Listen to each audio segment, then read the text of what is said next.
You are live. Hello, everybody, and welcome back to Short TCG. Hi, Richard. How are you doing? I'm doing all I've right. got you How are just to the you, side James? here, so I can just talk to you like this. I've, Oh, I've, wait, which side am I on? Am I yes. talking this way? Shake my Oh, hand. oh, James. Oh, There. okay. Oh, the, Look okay. forward there. Fucking. All right, whatever. That's terrible. Uh, Right. So we have a uh, new table today.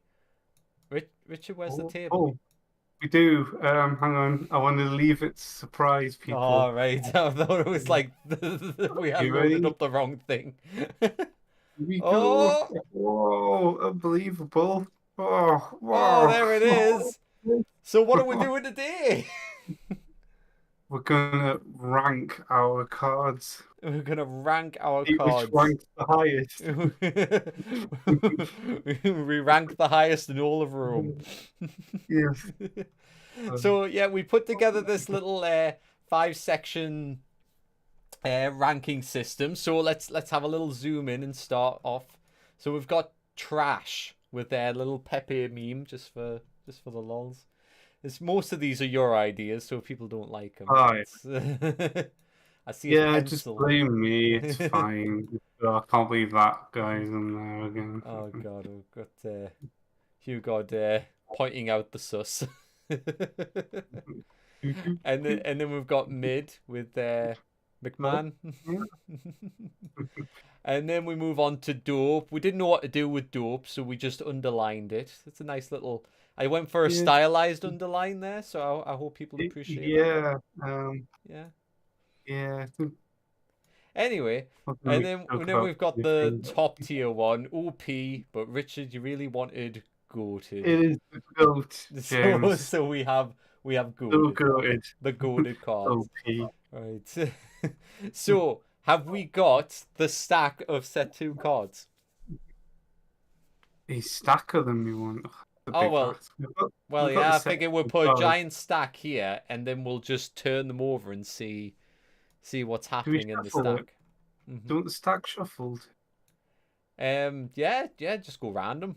Why not? Randomize it. Who knows what'll come next? All right. I've got my Shandy Aid. I love my Shandy Aid. Let's lock in for a good stream. How are you doing, Hugo? Oh, I'll have to get some of my cola. I mixed them up already. Hugo's gonna have like the biggest input for this as well. He's gonna point out things that we never even thought of. Oh, language. We're good.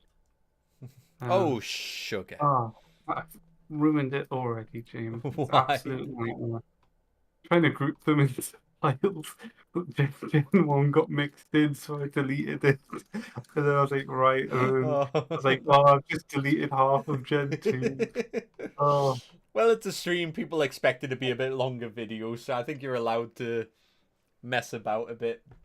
Let me zoom out so they yeah. can see. Where are you? You're over here. Okay. Oh, that's a I nice can't, stack there. yeah, I kept that as a backup stack. Very Oh, laggy picking up the stack, oh, have, but have we got the two new yeah. cards as well? No, but I can get them in for you if you want Oh, them. yeah, let's do a little reveal on stream because people will have only seen these on Discord. Um, Two new cards, everybody. Hang on. Yeah. Where am I going? It's a Sunday stream. It's a little bit different. Yeah. Yeah, we always do Mondays. People don't expect the Sunday stream. Uh, dude, uh, been ages since I've used the site I made. Um, If only it was built to be intuitive. uh, hey, leave that for a front end developer, James. I'm a back end developer. I can only do my best. I'm sure your back end is beautiful. It's the best back end. Great, It's a great back end. great back end. It's a fantastic back end. Okay. I'm just gonna make a deck and add them to it. Great back end. That's just the better way to do it. I'm just making a deck and load it in. Easy. Oh wait, no, I remember now. I'm like, hold on. There's an intuitive way to do it, right? You search what you want, and then there's a And TTF then it button shows up. right there. It was It's like right before when you there were at the like, oh, very. do you need to crop the Oh, card? You need to scroll down. I was oh, like, there's a button here. You made a button, Richard. I forget my own machinations. I make that many things. I'm like, oh, I forgot about that. Right, That's clever. that's nice. Where you loading them in?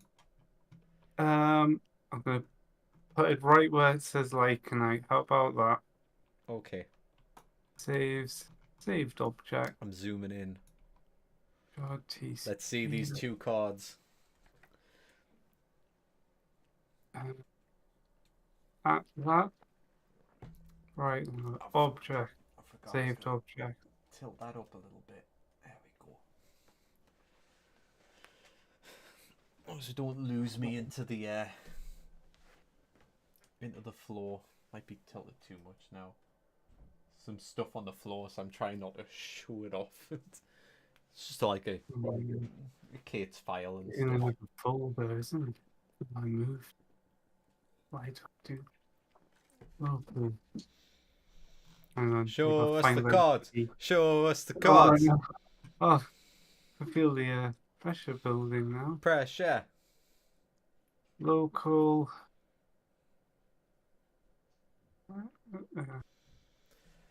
Tabletop simulator. Saves. Saved object. Shard TCG. Paste. Let me go back. And Oni boy. Hello, everybody. Hi there, Oni. Hope you're doing all right there. What's up? Hope you're having a wonderful day. We are having a wonderful day. Well, there's a couple of hitches, but not too bad. I mean, it could be worse. Okay, I think they're in. There's a few OG Atlanticas. Hope it's going well, Oni. Let me just search. Don't know if you've seen these new cards. We're gonna start the stream by revealing 2 new cards, and then we're gonna start ranking them. I've got the original. I searched for Atlas, so it's got the OG too as well. Ah, right. For space. So you've got them here. Oh, Yep. Do I need to turn this around? There we go. They're ready for you, James. Have a blast. Oh boy. So it's not that one. It's not that one. Oh. Oh, there's one. Oh. Let's do the zoom it in. Bring it to the center of the screen. You're in the way. I'll have to put it on left. So yeah, so we've made the Atlachnid. So for people who know, we've got Atlatnica, which is based off Lovecraft, isn't it? It's one of like his creations, a giant like spider thing. So we made the Atlachnid, which is like a smaller spider. That's very creepy, very. I don't know what other words do you describe it with, Richard? Spooky. Creepy. Spooky. Eerie. Spooky, eerie. Just frightening. Uncanny. Frightening. Yeah, Oni says creepy. So it's just creepy. So yeah, so it is an ether creature, but we gave it a little bit of phase because it has a bit of a phase feel about it. So for its stats, we've got an unyielding barrier, which is a block, because right now we only have one arachnid card that actually has a block. So it's very unlike arachnids to have a block, but it ties into the lore for it to have a little bit of a block because we've wrote in that it likes to defend the Atlantica. So we thought, well, that's appropriate for having a block. So we went with block. The other thing, having a high counter attack, that's, well, not a high counter action, just because arachnids like to use counter abilities. We like the idea of arachnids luring things into the nest. So therefore, things that get too close to arachnids get hit with high attacks. Then we move on to the effects. Now, recurring nightmare. When you draw a ritual or arachnid, you may reveal the ritual or arachnid, then draw another card. So this ties in with Ether because Ether is very big on high draw power. But the phase side of things likes to tie into rituals. So having that little touch of phase in it as well, where if you happen to draw a ritual, you can get bonus perks as well as drawing arachnids, means that this card, I think, blends in very nicely. You can put it in an Arachnid deck, you can put it in an Ether deck, and you can put it in a Phase deck, and it will fit in all three of those. So I think it's giving ourselves a pat on the back here, but I think we've done a good job with balancing this card so far. Seems good so far, but we'll have to test it out. Oh yeah, it needs testing. Now, people may notice the carapace on it. We've got a couple of little holes in that carapace. Now, where have we seen that before, Richard? Where have I seen a couple of... I'll stop there. Where have you seen a couple of holes before? It almost looks like a mask, James. Oh, Just saying, just pointing out something very obvious. could it be this mask? Mm. We're gonna have to make an alternate, like, Carapace on its mask Lacnica or something, and just have it be. Yeah. Keep joking about doing Atlantica unmasked, which would be. It sounds cool, but I love the illusion of the Atlantica just hiding its face under this mask. And so Have to do like, so you have yeah, to do the happy and sad sort of theatre mask variant. yeah, do that. So yeah, so we've got this, which is a bit of an update from the original Atlantica. I'll bring this forward here. So we've got this Atlantica. Now, this one I drew years ago. So it was nice to get to revisit it, like reimagine it a little bit, but update the art. Because, I mean, in this one, it's only got like 2 leg joints and it's curved legs and things like that. And I've drew individual hairs, which just doesn't look quite right.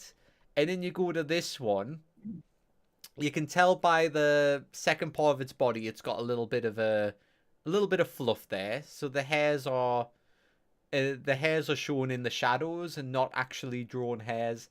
We've gave it a little bit of jewelry, and we've anointed it basically. Which anointed just means it's doused in like holy oil. But how do you show that? So we've tied it in webs and decorated it so it's ornated more than anointed. This should be ornated Atlantica.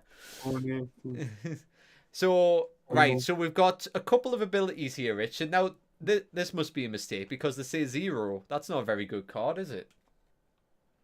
No. Oh, 0, have we messed up?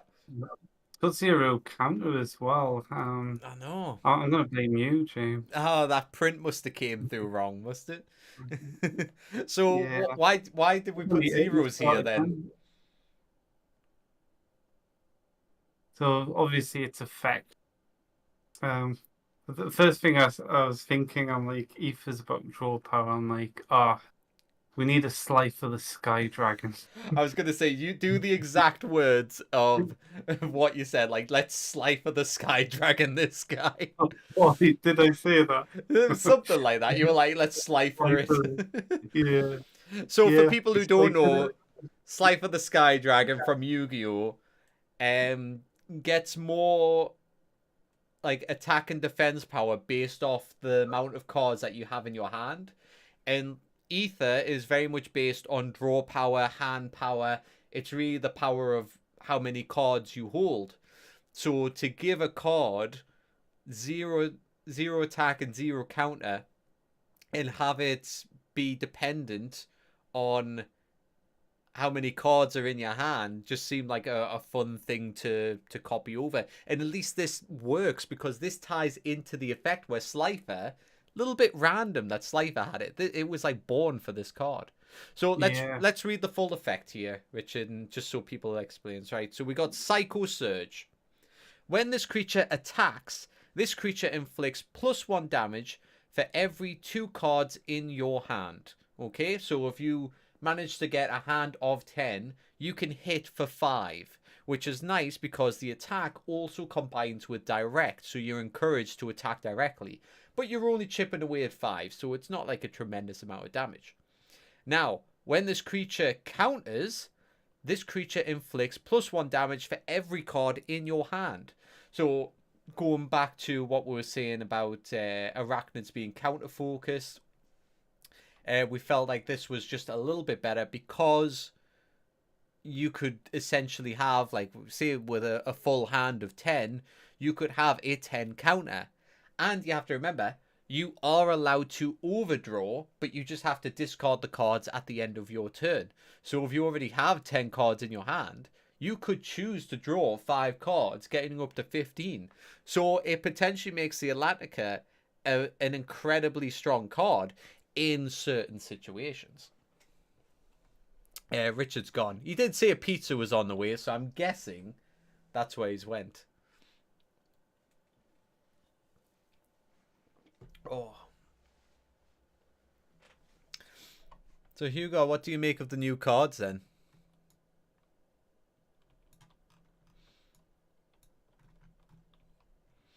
Did Richard even say goodbye? I didn't hear him. He just bailed, didn't he?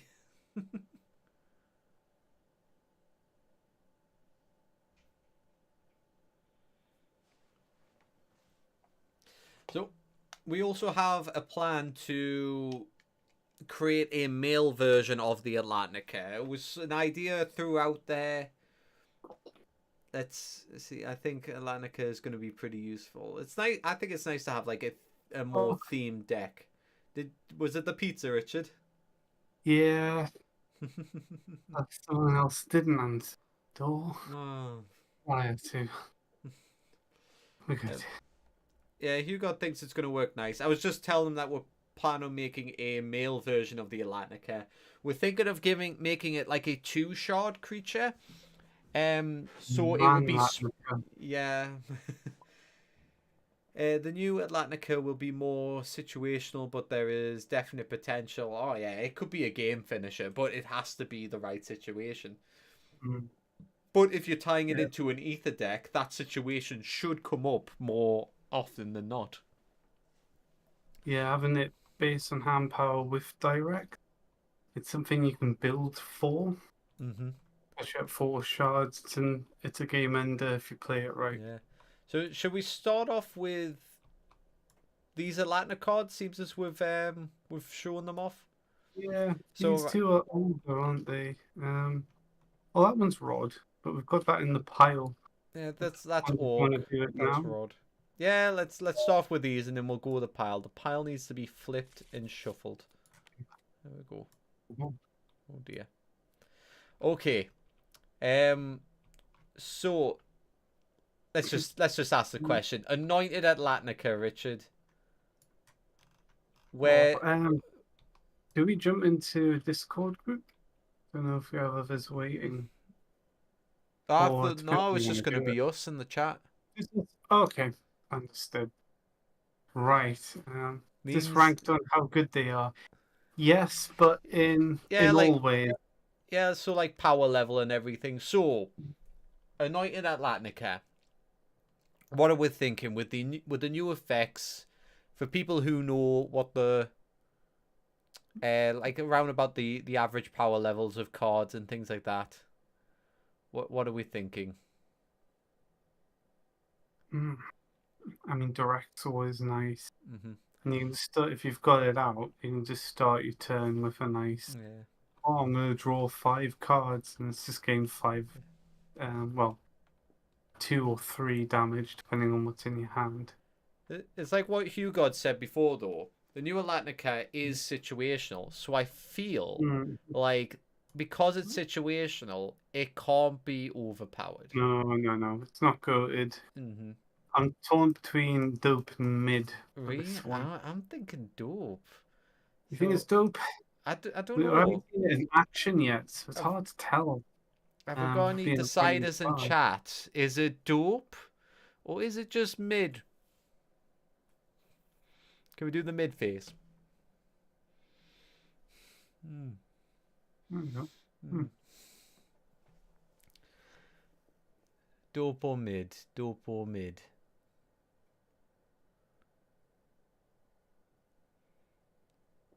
Are you leaning more towards mid, Richard?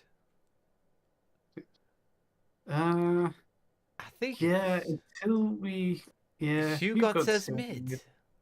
Hugo. I'm thinking, Okay. Go. if the attack was 1 attack for every card in your hand, that would Oh, move it that up that to would make it. 8. Yeah. I think that would make it So, OP. yeah. Situation or not, that thing's strong. Okay, so And we're make thinking them mid. larger. They're saying the cards are tiny. You might have to zoom in on the card and really blow it up when we're reviewing them, Oh yeah, just so people can really. I'm using the alt button and showing them like full Oh, whack. okay. Yeah. But Nice. we got a lot of cards, so we need a lot of Yeah, space. we need a lot of space, to be fair. Okay, so We have bringing in the next one. 200 odd to go through. Yeah, yeah. So we're gonna have to Yeah, power through a lot of these if we want this stream done.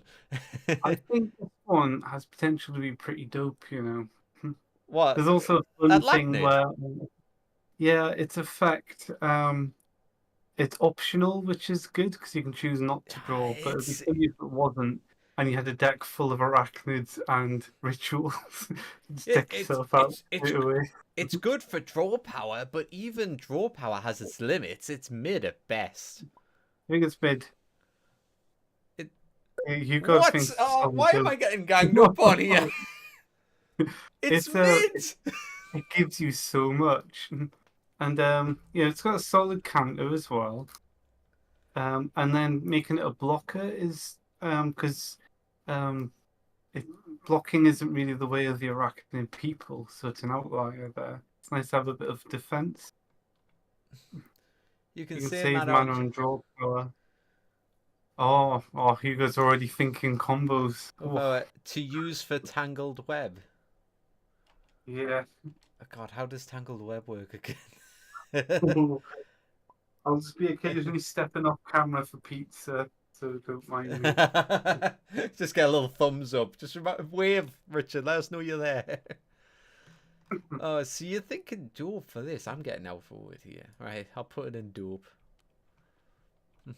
Only I need you on my side. Right, the Cult of Atlantica, and it's got an updated effect. Well, it's got an addition to its already existing effect. So the Cult of Atlantica, when you draw a card, this ritual gains an offering. You may resolve at 10 offerings, free summon a 1 or 2 shard ether creature, or you can resolve at 15 offerings and inflict 10 ether damage to a target player. That's 10 direct damage. I know it takes a while to get that many offerings, but that is strong. And it's from card draw. If anything, it's become stronger with the addition of the Atlanid. Especially that freeze summon, it's like really wants to work with Atlantids now. Combo together. Especially when it goes off draw power. If your deck's full of rituals and arachnids, that's gonna pop off constantly. And then you just get another Atlanid out using its effect and it snowballs. Yeah. So Which should be fun to see. I mean, I suppose it's still situation because it needs to bounce off things. It's a combo card, but I'm like, is this OP now? Don't know about OP. It's at least Still dope. It's not mid. I'd say dope. Yeah, it's ether lock. But yeah, 10 damage to resolve it, and if you can really cash in on draw power, you can just fire tactical nukes. Cool. Right, so now we've got original Atlantica. Now, the effect doesn't leave much to the imagination, this one. Dream Silk. When this creature uses an action, draw a card. You can only use one action per turn, so it's only one additional draw per turn. That's not very strong. But if we take a deeper dive into Atlantica, it's a spell breaker, so it's good at taking out opponent spells. It's got a direct attack with 3, which is okay-ish, and then it's got a counter with fear, which is a nice little addition too. So it's got a little bit of everything there. What's you got? Fear shutdown, which might be a little niche. Oh yeah, we're not ranking Origins. Oh, it's just because it was on the board. Oh yeah. Just never mind. Never mind. Brain, Yeah, I just had a Latnica on the brain. Right. Right, we'll leave that one then. The Kawaki. Right, so this guy. Frantic Cloud, 2 attack, no additional moves. It's a 2 health, it's a 1 block, and then its ability Snuggle. When this creature is positioned adjacent to this creature, The positioned creature gains +1 shield. Now, I mean, handy because you can just summon something next to it, and that's immediately going to be a shield up. a shield's Um, nice, but it's situational once again. yeah, He's, you got saying it's mid, useful but not a game changer. I was going to say I mid, maybe even sus. think it's sus. Maybe. Hmm. It's a big I call to mean, say sus. one, two of a one block. It's not too special. Although, yeah, it's not too special on the defensive side. But if it's in an avian deck, you get a lot of position movement. So you can really spam positioning next to it and then really rack up shields. You can. Hmm. All I right. would say maybe mid, but I wouldn't argue against sus either. Hmm. I'm suspicious of it being sus, so that makes it more sus, if anything. Oh, there is a lot of frost that uses shields. True. And you can Quite just good summon a at creature which positions it, so any new creatures yeah. do gain it.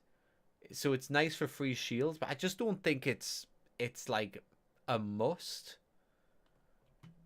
And if it's not a Well, must, I'd have to play with avians and frost a bit more to really gauge yeah, it. So okay, it's not it's screaming out. So sus. let's yeah, we'll Yeah, use it as a starter for sus. We can always yeah, move them around as it's we nice. So go. like, because I feel like we're gonna get a lot of mids.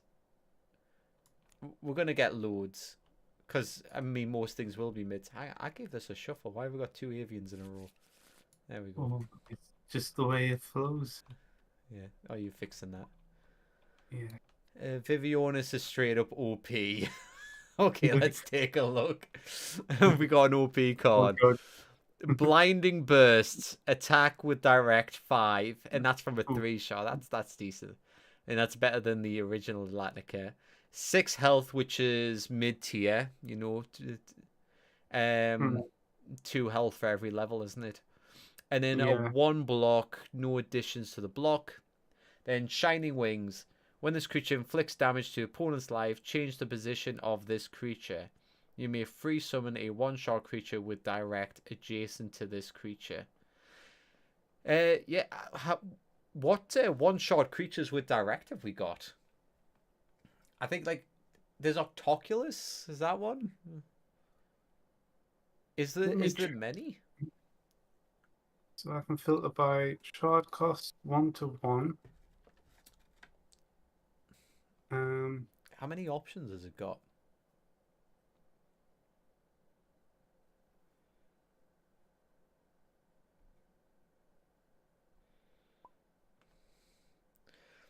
Oc- Oculum, Oculum and Rock. Oh, so not Octoculus. Yeah, similar name. yeah. So we have Also Anglux. looking at one. We have Oculum, the Radovil, Vasheen, Yarrow, and then if I go to more actions, effect direct. Balayang has direct on counter now as well. Oh yeah, yeah. Shadow counters are direct. Why And does that just block the direct or why there's a what? thing. Um, Anglux as well for quite. Yeah, Hugo said Yeah. Anglux. Um, I don't remember adding direct to shadow to counters, so I don't know what it yeah, does. a redo. That's one of your things again. It is Thanks. Days of Tormentor.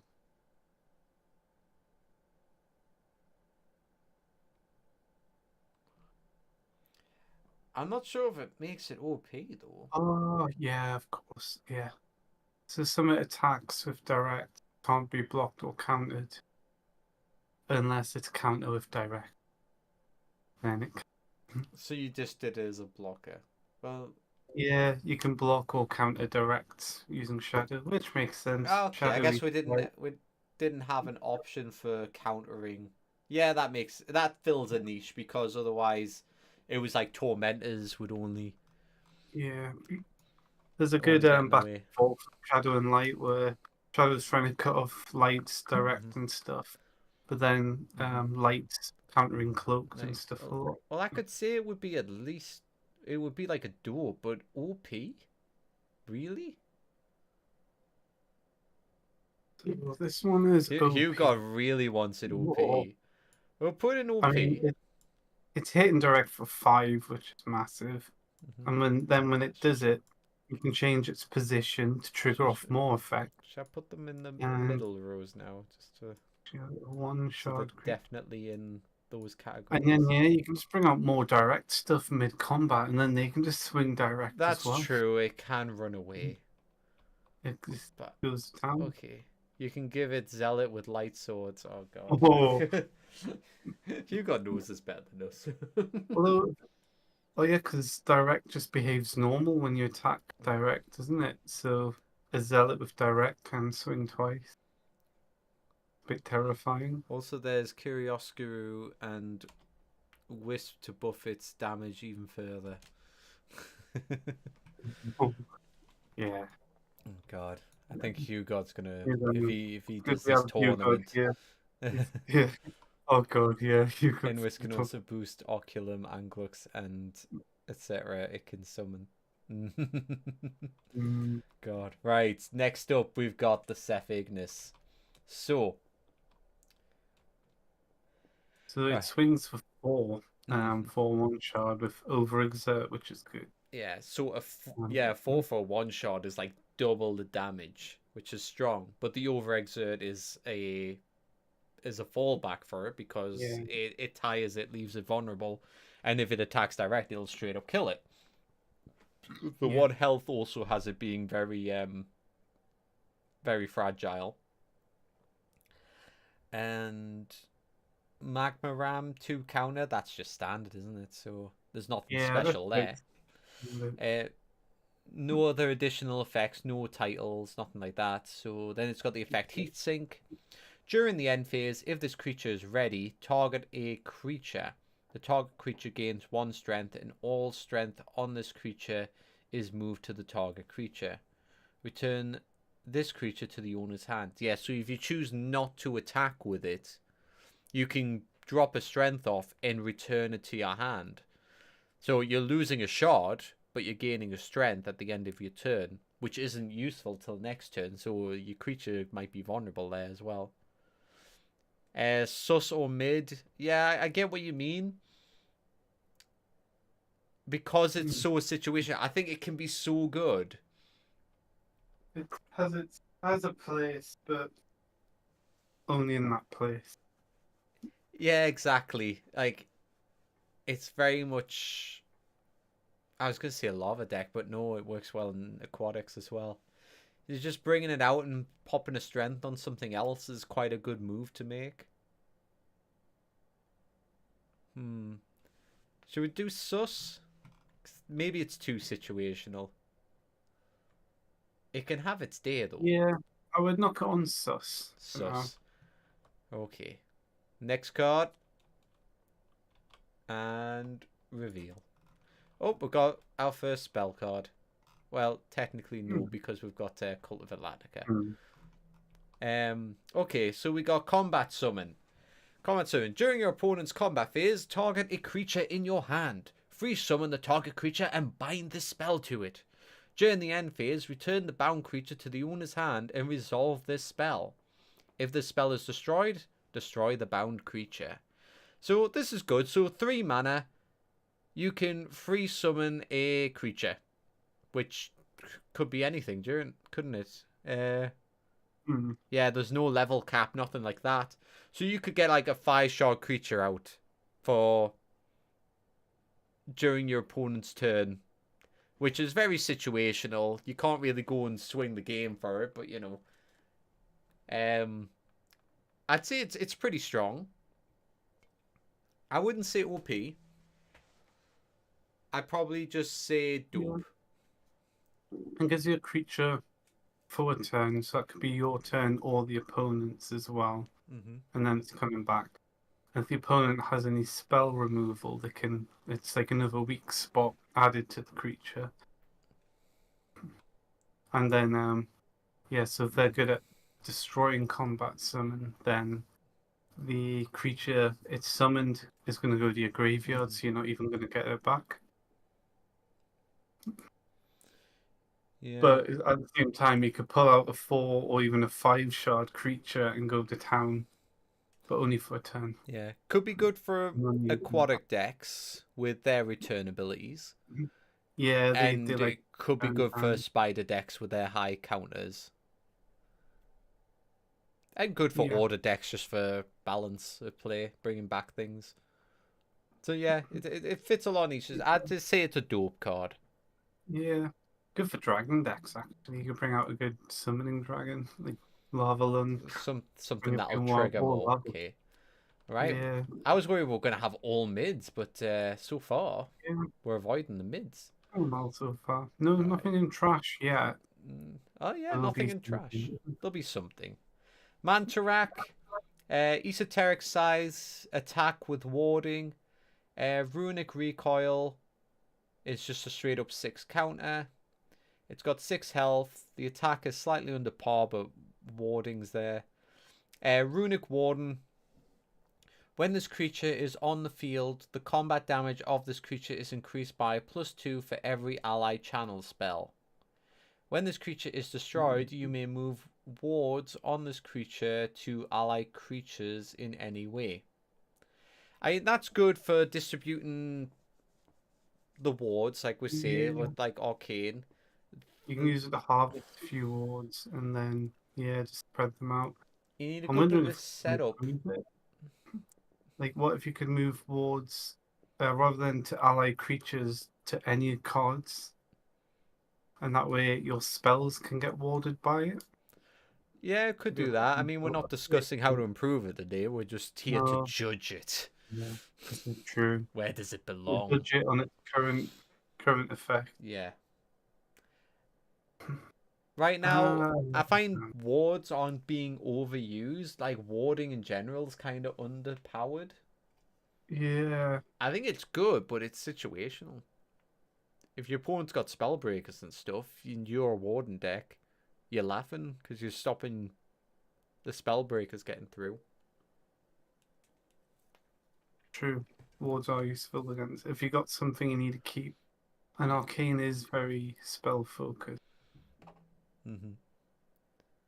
So, I think as the ward support increases, it will go up.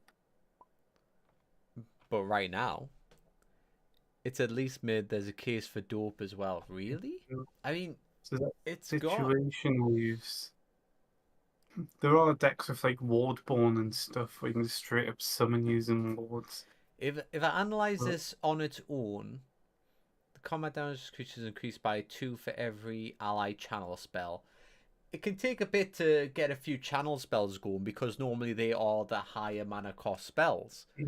So it takes several turns to have this guy ready. Of course, it takes several turns to get the shards to have this guy on the field. Redistributing wards is nice. I mean, it can get a big damage boost, I suppose. I'd just say mid. I wouldn't go more than Yeah, mid. it makes sense. And we need some mids. Situational, yeah. No trash Wait a yet. minute. No. You got? I'm not sure, but do you have any, or does anybody in chat have any idea on a potential trash card before we reveal it? Is any card so bad? Just curious. Okay, flipping the next card. Oh, there, that's trash. Put that there. Not even discussing that one. Oh. Of course. Oh, that's me. You know, this one, it's tough. I mean, because you can't just pull out the deck now. We've stopped doing that. I think this one might need reevaluation a bit more. There's been times I've drawn it and I've been like, initially I was like, oh yeah, Sarkamate, and now I'm like, Sarkamate, can I do anything with this card? You need a state shift to give offerings, which is okay. And then, but you need to add 5. Um, and then this rework is better being able to freeze summon a creature from the graveyard on 1 or 2 shards, pretty good. And then at 10, being able to bring anything out works. But the other effect it had where you could put something from your deck to the graveyard's gone. So the idea was get like a Firebrand or something, hide that in the graveyard, and then use another one to pull it back and put it on the field. But that's gone now. So I I would say sus, sus. Okay. I bit think sus. this is probably your call because you're like the chaos guy, aren't you? So. It's one of my main decks. What can I say? Hugo, we weren't planning on going on the chat thing just because we didn't want if other people were hopping on, we'd just find like um just there'd be a lot of like talking over and everything. So we wanted just like a cleaner stream this time. It's a solid for chaos or chaos mixed decks, but nowhere else. I think. Yeah, I think that kind of makes it. Yeah, I Yeah, mean, if you pull it from a deck, like, and then I'm biased here, but I'm like the art's cool, but it is nice. I think if we were ranking chaos cards, it would be a lot higher. oh But we're yeah, it's ranking cards as a whole, and if it's only really good for chaos, mhm. then there's like 20 other element themes that it doesn't work with. It doesn't hit any types either. It has the general use, but the state shift um, prerequisite really locks it. So yeah, I think that works because we're ranking these cards as a whole, not just Yeah. for their one I- I'm situation I'm they're in.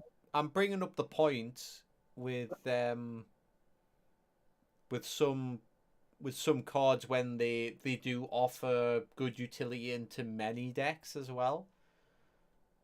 So yeah, with chaos being very chaos limited, I think a lot of stuff might actually be classed as below par in chaos if you think about it. If you're going off Mm. that, but we'll see. Next up, oh, we've got one of the Vespids, and we're starting off with a strong one. The Royal Stylet. Ooh. So it's a champion, which means you can only have one on the field. Yeah, we're gonna do structure cards as well. So it's that's Doing fine. a Gen 2 and up, basically. Yeah. Um. So rapid morph. When this creature is morphed, you may ready this creature. Inflict 2 wounds to this creature. Very situational in a Vespid deck. Basically, you can have this in another deck, but is it very strong if it's not being morphed? Yeah, it's good because you can morph out quick, and then it's readied again because morphing will rest, so it can be annoying. So you can get to it fast, but then you've got a 2 wound penalty. Mm-hmm. I mean, the poison block's great, and then the poison, um, the wounding attack and wounding block are very strong Yeah, I cards. mean, a 2 block with wounding. Have we got that in anything else? A 2 block with wounding? Maybe the Aspid. It's like the only 3 shard poison plus poison creature right now, is it? Oh, we need more poison. We overdid poison the first gen. I was trying to like pull back on it. Yeah, we didn't go Um, big on poison though. We just went small on it. do we not? Do we not have a like a 4 shard poison creature? Let me check. I can On think of a some, big poison creature coming out, but that'll be revealed in the next battle stream. I'll leave it at that. yeah, there's only the Vespid and Roll Stylet at 3. There's nothing above 3 shards. Oh, until the next stream. Yeah. There's a big poison one coming. above 3 shards. We'll put it that way. Well, I think for that, because I, it's the height of poison, it makes it more valuable. mm, Do we for categorize it poison, that way? Like it's the best you got, so deal with it's it. good for morph and poison. But even then, for poisoning, you kind of need a morph to use it. If you're not morphing, it's still a decent No, you three can shard. normal play I it, mean, and it's a decent card. yeah, It's if you had more poison support in your deck to bring it out easier as well, mhm. that could help. It's So got it's decent enough, but I would argue sus, you know. I think really, outside of poison and yeah. outside of morph, it doesn't sell itself well enough. I suppose you're right. Yeah, Yeah, it's new I, again. it's good in a Vespid deck though. Oh yeah, It it's insane in Vespid and in poison and in insect decks in general. Like an Air Ruby can discount it out. So it's good in those situations, but outside of that range, it falls short. And I think we could have better poison cards out there that are more okay. broadly poison. Let's It's bring very it Vespid sus. focused. It's sus. All right. Oh, what's this little guy? The Myodon tab pool. Now, this is situational because really it's just a tool to get out the Myodon. It's an infant. So Yeah, in short, just to explain, we've got amphibian creatures, and quite often amphibians have different stages in life. So we've got the tadpole form of the Myodon, and then we'll have the adult form, which will come up at some point. So we've got a one-shot water creature. It's got a poison attack. Oh, with swarm, right? It's a blight swarm. Okay, and a regular 2 counter. It's got 2 health. Metamorph, of course, because that's how it metamorphs up.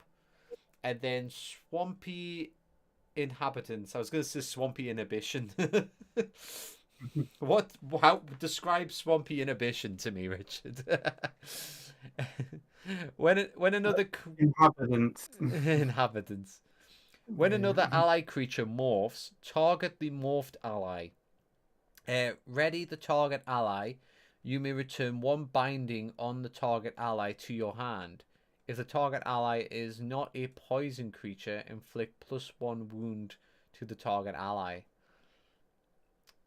Um, why return 1 binding? What's that? Why is that there? That is something to do with Myodon and what I forget what clause Is that it linked to happened. like the Minecraft? I don't know. I forget what it is with the binding part. There's definitely a reason it made its way into that, like thematically or to work with certain other cards. You return 1 binding on the target ally to your hand. It does introduce return to hand, which is water themed, but there must be more to it than And that. it inflicts a wound to the ally if it's not poison. Yeah, and this isn't optional either, so That just um, sounds rubbish. I want to put that in trash. yeah. None of the ally creature morphs. Unless you can. I mean, like, say you combine it with the Vespid Royal Stylet. Hmm. So when that morph, well, that has rapid morph, so it doesn't think anyway. Combine it with any other morph, I guess. Not the Royal Stylet. It's yeah, it's pretty hard, uh, isn't it? Um, yeah, I guess you play with other amphib like the Aglabemu would be nice because that would morph in and then it's resting when it's morphed. With this, you can unrest it. If it's got a binding, you return that to your hand, which may or may not be a good thing, but you wouldn't really use it on the frog. Um, but then it's not a poison creature, so it doesn't have the penalty. But yeah, I wouldn't oppose trash to this. It's got a lot of I drawbacks think we've got to it. our first trash. Yeah, yeah, Oh, but look at his little face. Oh, he's a little yeah, trash boy with his snaggletooth. Oh, yeah. it's all right. You've got Pepe. Yeah. Poor Oh, Myodon. yeah. There we Sad. go. We've got a trash card at least. Right, next up. What do we think it is? Um, it's hang on, I want to make a guess. That'll be right. It's the Venari. Venari? What? Venari? Wait, where did I get that off? That's because I'm trying to pull a Okay, random I'm word just out. flipping the card, right? It's a Oh, Barghest. ah, so close. Boy, you. What's Venari again? Okay, so Barghest, we've got our Ghost Wolf. Let's see. So, 3 shards, beast creature, Dreadmore, which is an attack with fear. Fear, it could be quite useful. It's got 7 health. Bloody hell. And Oh, then yeah. a 3 counter swarm with ambush. Right, we've got a few wolves with their ambush, haven't we? Borges is definitely solid, yes. Yeah. Um, Unchained Dread Beast. It's a bit on the nose. Name, isn't it? From hand, when an ally ritual resolves, reduce the shard cost of this creature by 1 until the end phase.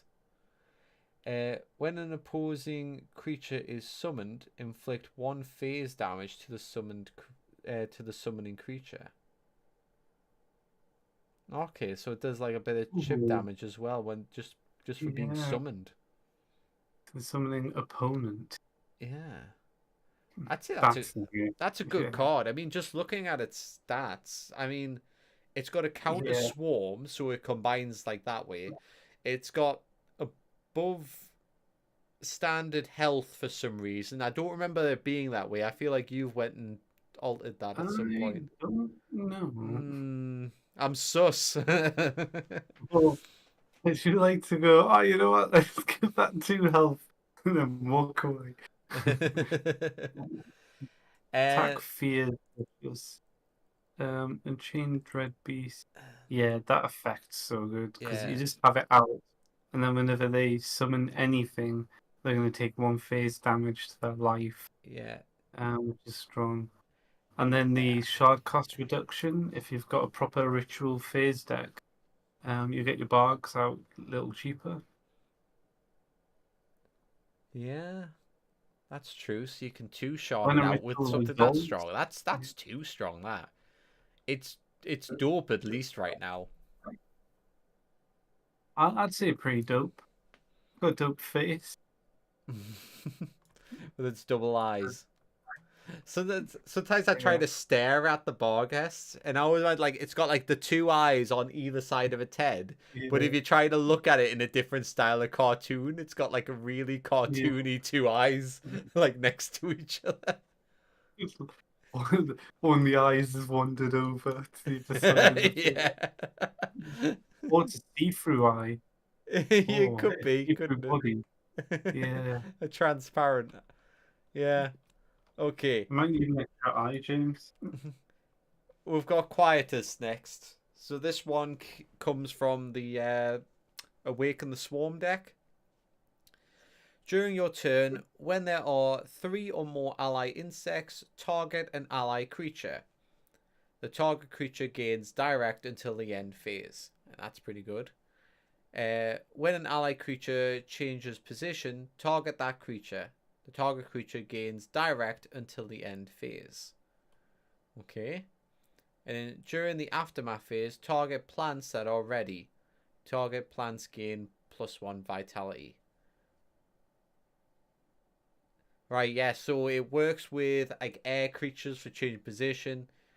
It works with insects to start doing direct attacks, and then it's got plant vitality boost as well, which plants use to stay alive, but then they can also use them for attacks.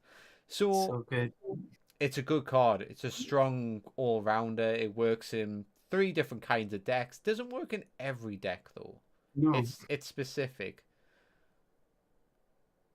But it's good giving direct out to insects, gives them good drive. And then the position changing, given direct again. Use Hoppy Venturaptor, goes in for an attack directly. And then anything that gives a plant vitality is great. For that, I'd say for what it does work with, it does a very good job. But only for those, I would argue mid. Really? I was gonna say. I mean, it does a dope job for what it does, and it Oh yeah, targets three different. It could target three different kind of decks. I mean, it's giving out direct, and it is change position, which is avian but also air. So and it's a channel, so it's continuous. You're gonna get a lot of value out of this. that's true. Hmm. I think quite a lot I of wouldn't channels are oppose gonna be dope. higher tier. Yeah. I'm not going to oppose dope. So dope or mid is where I would put it. I'm saying dope. Dope. Does you God say anything? No, just bar guess is solid. Should we go dope then? Okay. Can always bunk it down and go what we were thinking. Yeah. Let's draw a card and we're like, oh, we need new tier for it. All right, number 219. Oh, little fairy dragon. Ah, the Fididraxi so much. Right. So, fairy swarm obviously goes with other creatures that like to swarm together, that are small fairy like creatures. We've got 2 health, we've got a 1 block, alluring glint. When this creature is summoned, you may target a creature. The next creature with the same type as the target creature can be summoned, with its shard cost reduced by 1 until the end phase. Okay.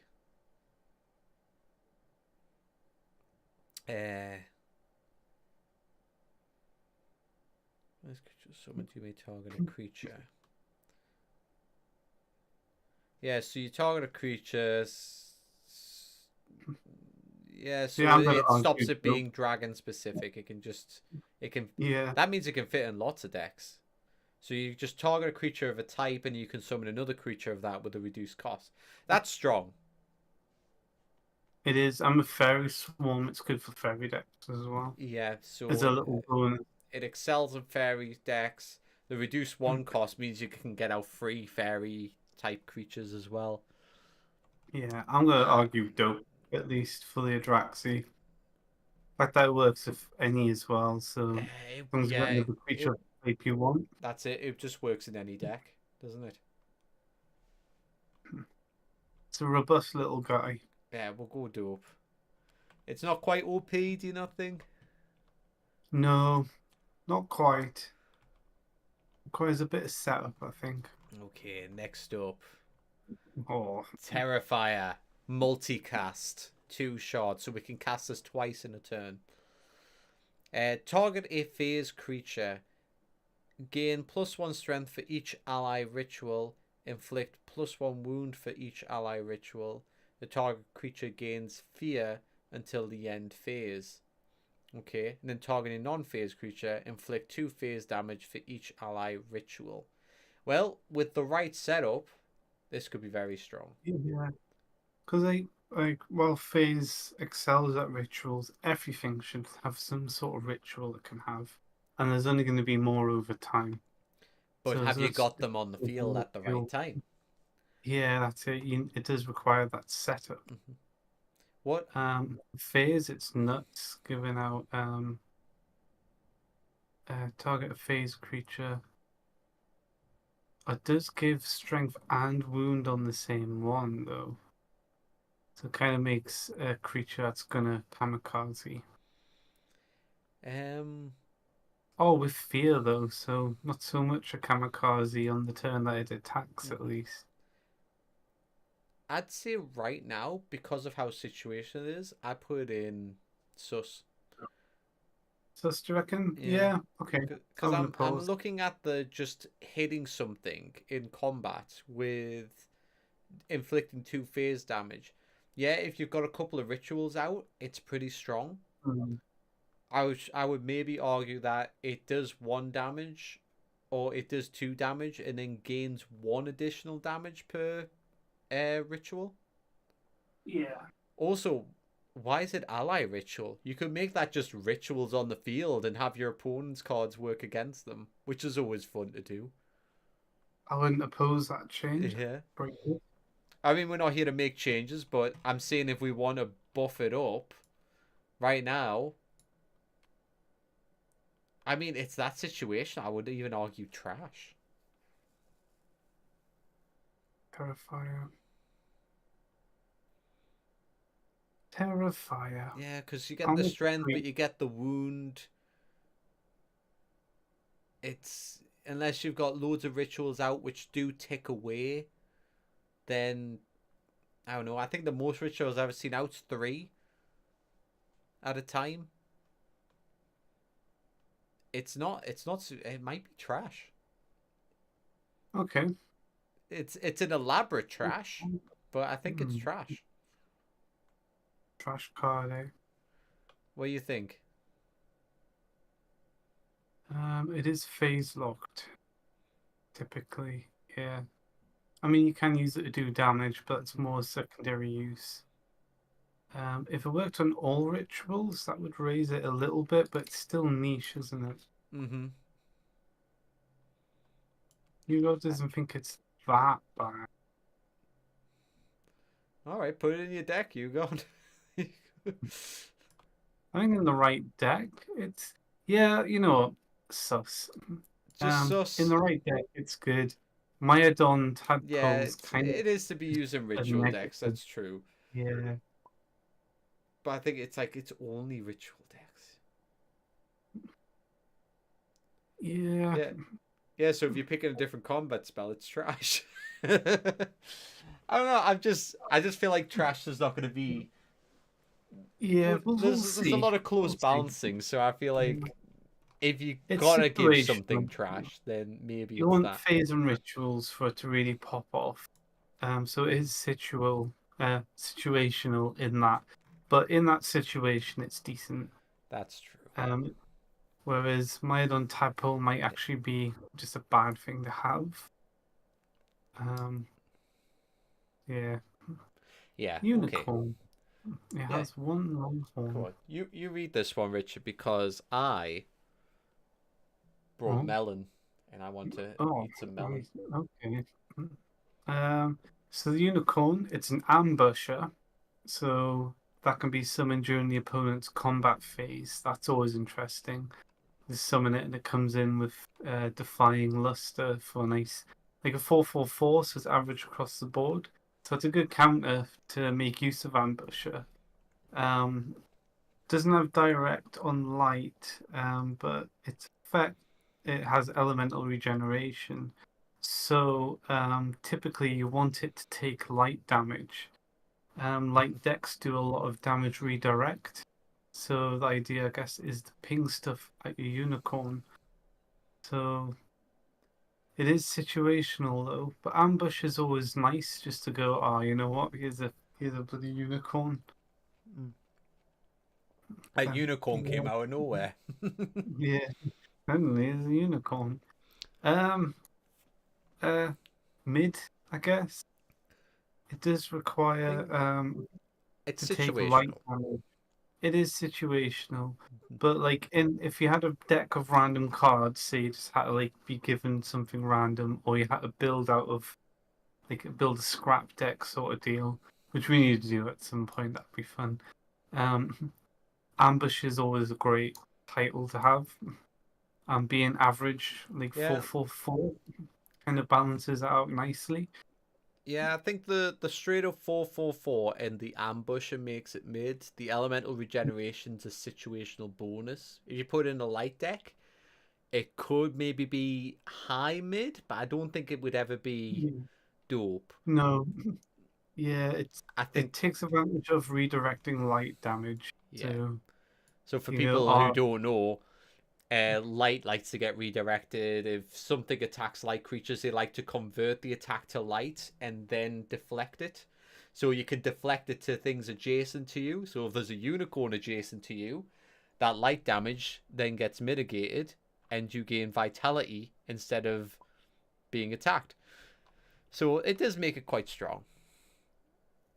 There's a Vashine as a combo with the Beast decks, but yeah, I agree with it. Yeah, you've got the yeah, Vashine and the Unicorn.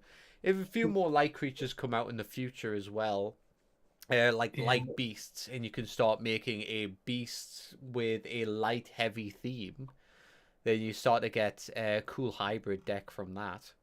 Yeah. Okay, There are a next few card. cards that redirect damage as light damage as well, so then it's just going to gain vitality. So Yeah, this it's is good the place. right kind of spells. Oh, you God likes this one, doesn't he? Oh, Ah, yes, he built the eye deck, didn't he? he did.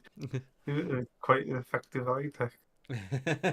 Yeah, just for going with aesthetics. Do you want to read this one out? I'm gonna have a little bit more Yeah, memory. Gelrua.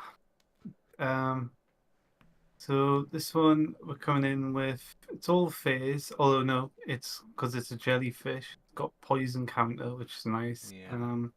Kind of wounding as well, so kind of a little bit of poison play. And aquatic as well, so I've seen a little bit of poison sneak into aquatic. So maybe there's a bit there. There's poisonous Um, stuff in the water, man. yeah, it's true. Yeah, too many plastic balls. No, they're not poison. Um, What's its effect? Gasified Globe. So an attack with fear, first of all, is good. Oh yeah. So you can't block it and whatnot. So, and then 4/4/3 is pretty decent. But yeah, its effect, Watchful Eye of the Abyss. When an opponent summons a second creature this turn, so it's a bit of a high ask there. The opponent has to be summoning at least two things on their turn. But a lot of effects like to pop off and summon a lot of things, so maybe not too big of an ask. Mm-hmm. You can return this to your hand, so it's typical aquatic, comes back to your hand. And then you can choose between two outcomes. A, free summon a 1 or 2 shard creature with a shard cost equal to or less than the summoned creature. So whichever creature the opponent's summoning second is going to determine what you can summon, which is interesting because when it's a second creature, there's a lot of cases where something big comes out next after something else has set it up. So that could let you summon a fair bit. Although you are limited to 1 or 2 shards still, but yeah. Or B, play a ritual, and then the ritual comes in with 2 offerings off the bat. I think this is quite strong actually because Mm, let me just zoom in on it like this so I can go hands free. Oh no, forgetting how to move around. Oh no. I was like zooming on the card and there's two hands covering the card. Right, it's still better than nothing. Can I put my hand on the card too? Oh yeah, you can't see my hand quite the same as yours on the stream. What I think is every deck wants to summon creatures. The mm, only way this one doesn't work out as well is if your opponent isn't summoning lots of creatures in one turn. So, I mean, that means that they could be summoning one big creature a turn. yeah, But I find that with Shard, it's more of a numbers game. I do think it should lose the 1 or 2 Shard cap. Can act more as a deterrent against big summoners. maybe 1 to 3. The problem is you can upgrade it for free then, because it's 2 shard. So it's typically limited by its own cost. Yeah. So you can't get a 3 shard out using a 2 shard creature effect. But at the same time, it requires a lot of conditions to go through, and the opponent to summon something a bit bigger.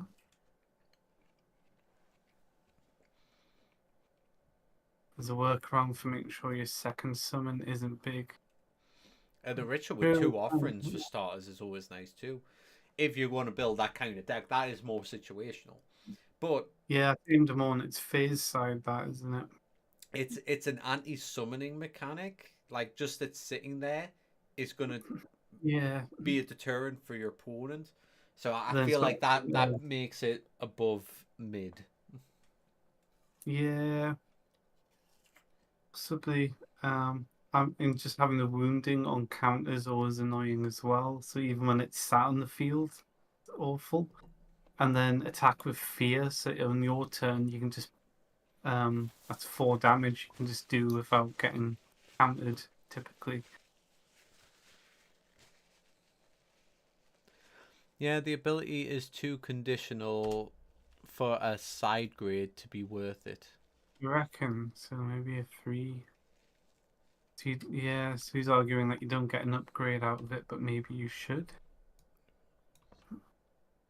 I guess when you bring it out, you're committing to 2 shards.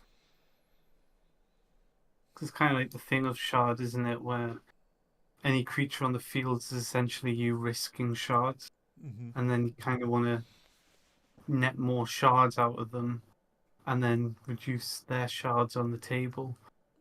If you look at it in that sort of sense. It makes it conditional in the sense that you're getting bonus effects from what you normally get from aquatic creatures when they're returning to the hand.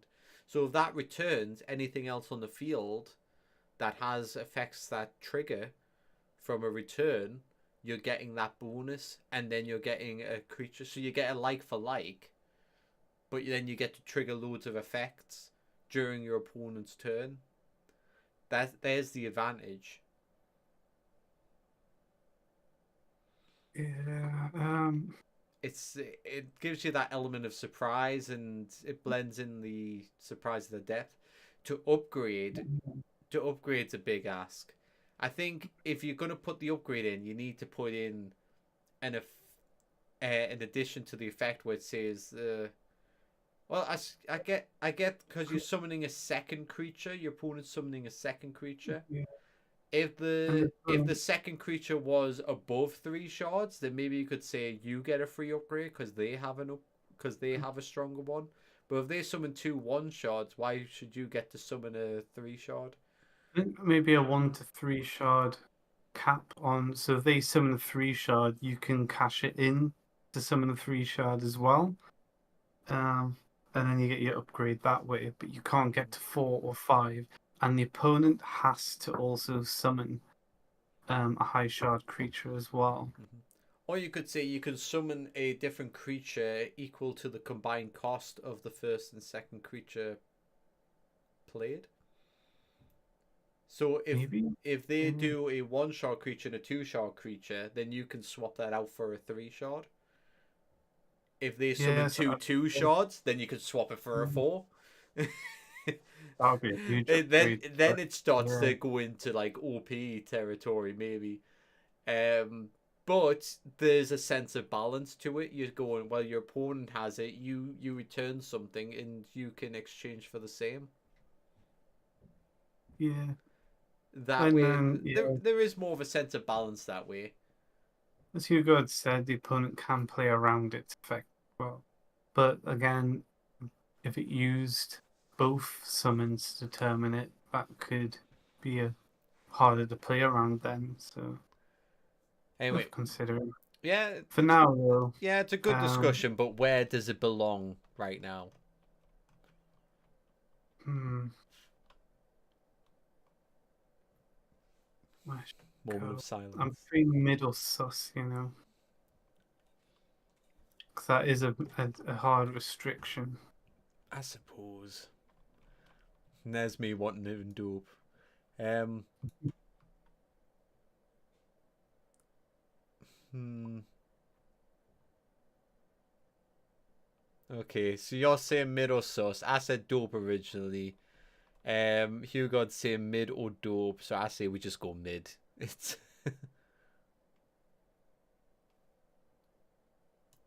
we just stick it there.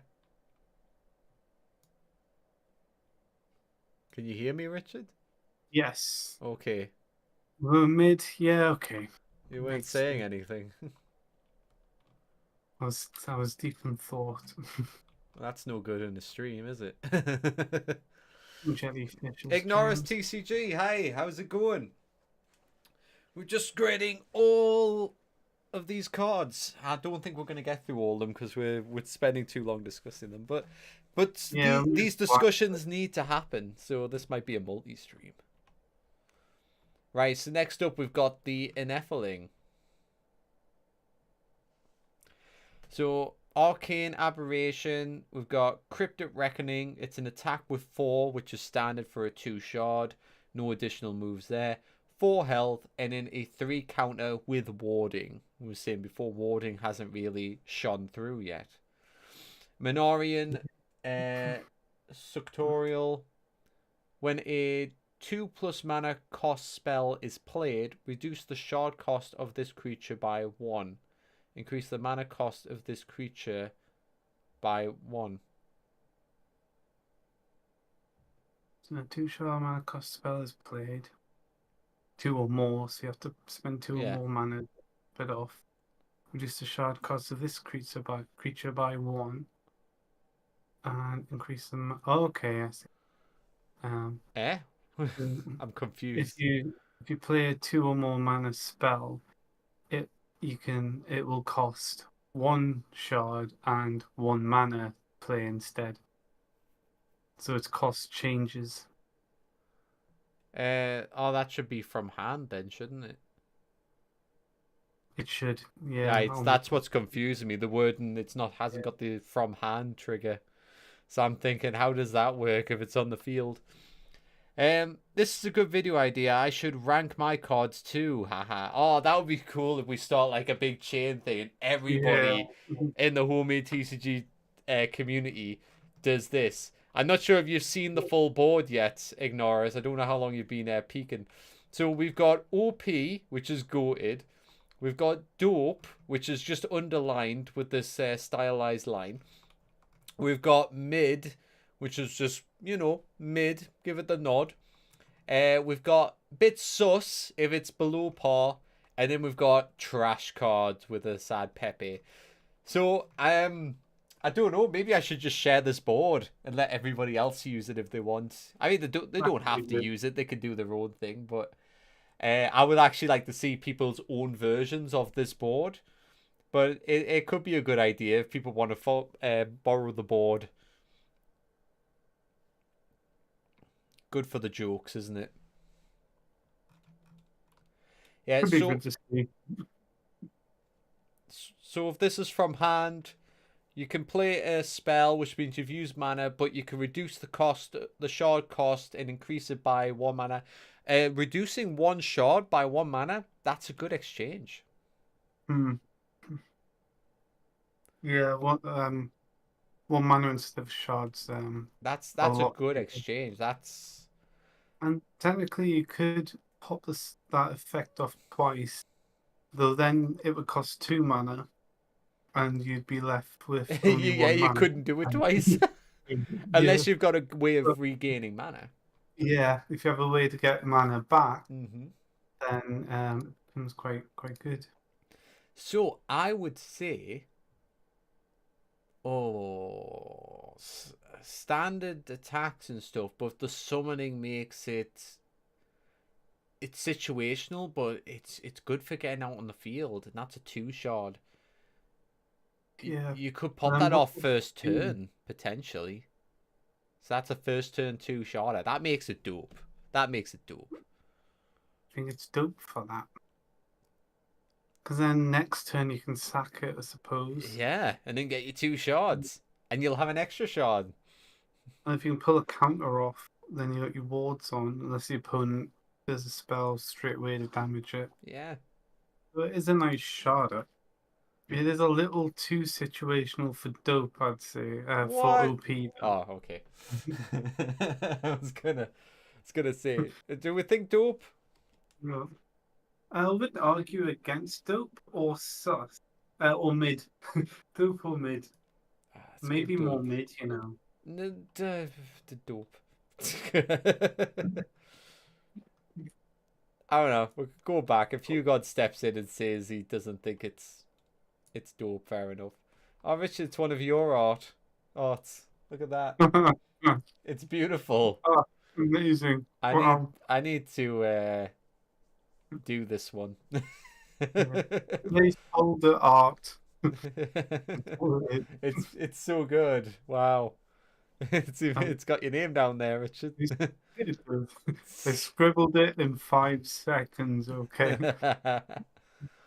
Alright, so Airbolt multicast. Or is it Hirebolt? Hyro. I was thinking like air, like a yeah. like pyromancy, law magic. That's why it's got like Yeah. all Okay. the runes in it almost. Is But that what yeah, that is? yeah, And it's amazing, Jay. target a creature. Minority. So if you've got fewer creatures on the field, inflict 1 order damage and 1 weakness to the target creature. Hmm. Majority. Inflict 1 order damage and apply 1 shield to the target creature. So it's a good catch up there. Um, So parity. yeah, Yeah, but you can inflict that shield to your own creatures. that's true. Yeah. So, right, parity. You can tap in on a majority as well. So you've Very had it. order. All right. So inflict 2 order damage to the target creature. If the target creature is destroyed, return it to the owner's hand. Return the target creature. Inflict 2 order damage to the target creature. If Yeah. the target creature is destroyed, return it to the owner's hand. Yes. So instead of it being destroyed, it's going back to the Yeah. hand. Hey, That might Beto. need to be Beto's just clarified. joined in with a hi there. What do you think of Beto, this Beto. beautiful art? Oh, best start yet, isn't it, Beto? He'll agree. um, it's a good card. I mean, it's a multicast. That makes it pretty strong. You can use it offensively Yeah. or to shore up your own defenses. Yep, definitely. Hugo says it's pretty solid. I mean, I think it's quite good. let's think potentially. You could cast it 5 times, so you could inflict and so if your opponent has more creatures, you could hit for 5 damage and inflict 5 weakness. That could totally mess up a creature where they just can't do much damage at all, even if they survive. Yeah, one Um, tricky part to it is you put weakness on what you damage. mhm, So, which is okay for 1 mana. Because if you're putting 5 on a creature to destroy it, all that weakness is kind of pointless in the first place. mhm. But I But think it does mean you can just spread and just go, I'm just going to focus on weakening stuff. with the majority, it's very similar to the frost. Is it frostbolt? Frost shards effect? Because that grants shields, isn't it? Yeah, So in a way, I think it's kind of like an upgrade on frost shards. yeah, What does it? it's very versatile in what it can do. Even in majority, yeah, you can just turn it on your own creatures and put shields up. So yeah, I think it's very nicely themed as well. It gives order very strong. Like yeah, this is about law. It's kind of Mm-hmm. the It's things a you good think of card. government It's and a stuff. staple for order decks, but it fits in any deck. It's good for Yeah, if you're just starting the game. You can put this in your deck because it doesn't matter which element you're yeah. interacting with. It fits. So I it's think a got lot that. of the multicasts would be like that. Like Okay. Fireball and Frost Shard. I wouldn't say OP, but I mean, you could just if you've got a good mid tier creature, you could risk blasting it to give it like a ton of shields, and then it resets for your opponent's turn, and now you've got a shielded up creature with full health.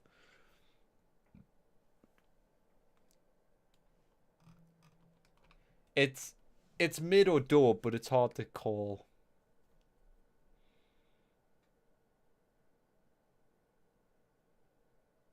I'd say dope.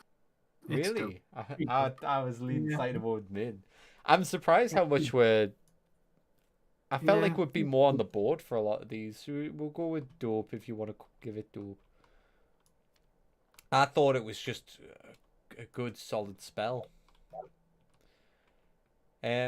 Right, the Avalak eyeball slime thing with a hard and sharp tip. This guy so much. It's still got Although mutant. we don't have So Mutant anymore. yeah, That's a shame. we Mutant was so good. no, it Uh, wasn't. I loved It it. it, it was it was good, and then you you killed it.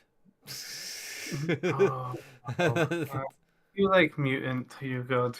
Oh, and better. I'll get people. See if I can get people. Although maybe there won't be. And I'll be okay. Fine, it's shit. And then I'll just cry myself to sleep tonight. I But think. yeah, even without mutant, leeching's nice. It really fits that blade it's got. So it's nice that it's got leeching, especially when it's quite squishy otherwise.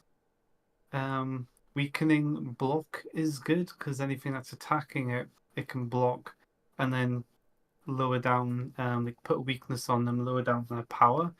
So a weakening blocks always interesting. And then anima extraction.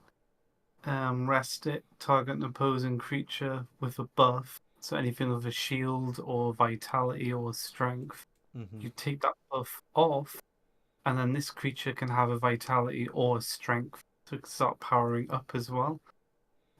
It's just a nasty thing, and it really plays with At the low tokens. level, yeah, it's got a lot going on.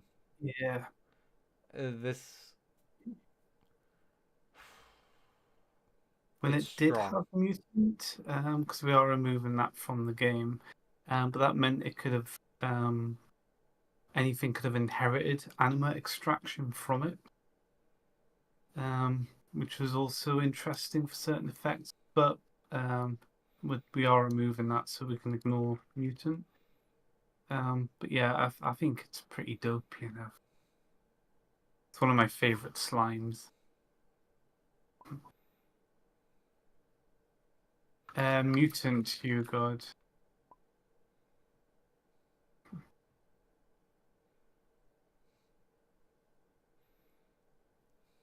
What do you think, Well, James? the I reason think I wanted mutant removed was because you basically you wanted um the metamorph to have inherited. So if you have inherited with metamorph, the mutant was just a weaker version, so there was no point having it. I um, I never agree with metamorph having inherited. If you get rid of inherited and metamorph, keep mutant, because then mutant has something unique where you stay at the same level but you gain lots of effects, and metamorph is you level up. That means yeah, it's two different effects, but if you make them too similar, there's no point. okay. Because I don't think Mutating, metamorph should have the inheritance. You become the new yeah, thing. it just completely Yeah. changes and that's it. Whereas Mutant the mutates. You've took on a new form, but you've still got like a piece of the old form. That's how you've mutated. That yeah, works. That's a cool effect. So if it works that way, hell yeah. But if they have the same thing, there's no point. Too similar. A yeah, mutant just looks yeah, lesser. yeah. The thing with mutant was any slime could mutate into any other slime, or Hmm. any acid creature could mutate into any other acid creature. Whereas metamorph was of only a Vespid larva can become a Vespid sort of thing.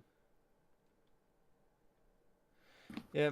But I've saved that for a later discussion to keep this moving, I'd Okay. say.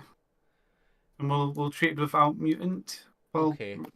reading this because that's on a yeah. I still think it's pretty dope. I, It makes me want a yeah, Glavenus looking it's strong. reptile I'm added. tempted to say OP, which is hard to say when it's a one OP. shot, but I think compared to other one shots, it's. True, I but it mean, is an OP one shot. it's one attack and one defense, so it's not that strong. Starts weak, The but if leeching you can gives get it vitality yeah, if it so can you get can a already hit in. yeah, if you can get a hit in and get to 3 health, and then you can just start abusing its effect, or do maybe abuse its effect a bit first to power it up, Hmm. and then um, go with the leeching as well. So It's it's a grower. it's probably not OP thinking about it. It'd probably just be dope, but Compared to other one it, shards, it's a pest. yeah, if there was only one shard in the game, it's more goated material. But yeah, it is definitely pretty dope. So Dope.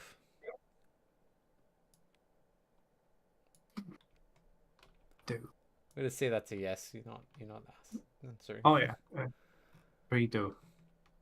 Corvazar. Ah, goated. I Good. just love the artwork.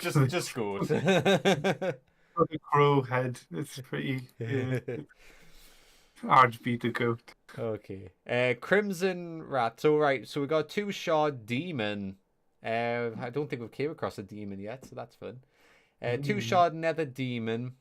Crimson Wrath. It has attack with strengthening. So strengthening means it gains strength. So every time it attacks, the next attack's gonna hit for an additional 1. So the more you can keep it out in the field, the harder it's gonna hit. Counter's going to go up as well from Oh the yeah, attack. it's counter 2. With Soul Lash. That's a 3. So both are slightly underpowered, with it being 3. And it's got a par health, and then we've got the effect Lost Souls. Once per turn, spend a strength. Sacrifice a creature from your graveyard. Nuts. That's pretty strong, depending on what you got your graveyard. Yeah. That's worth just putting in a undead deck. Yeah. It just goes down. Any deck that pumps up your graveyard. Although it's 2 shards to get out initially. So there's a little bit of a cost there going on. Yeah. So decks that can better get a Nether or Demon out will excel a bit more. But that said, yeah, it's good payoff. If you've caught your opponent with no creatures on the field, and you can just go there and have a free stab, you spend the strength and sacrifice something in your graveyard. Yes, you need things in your graveyard, but that is so powerful. I would say it's goated. Hang on, I just thought. What's the Wendigo's effect again? Soul Conduit or something? Yeah. Not Conduit.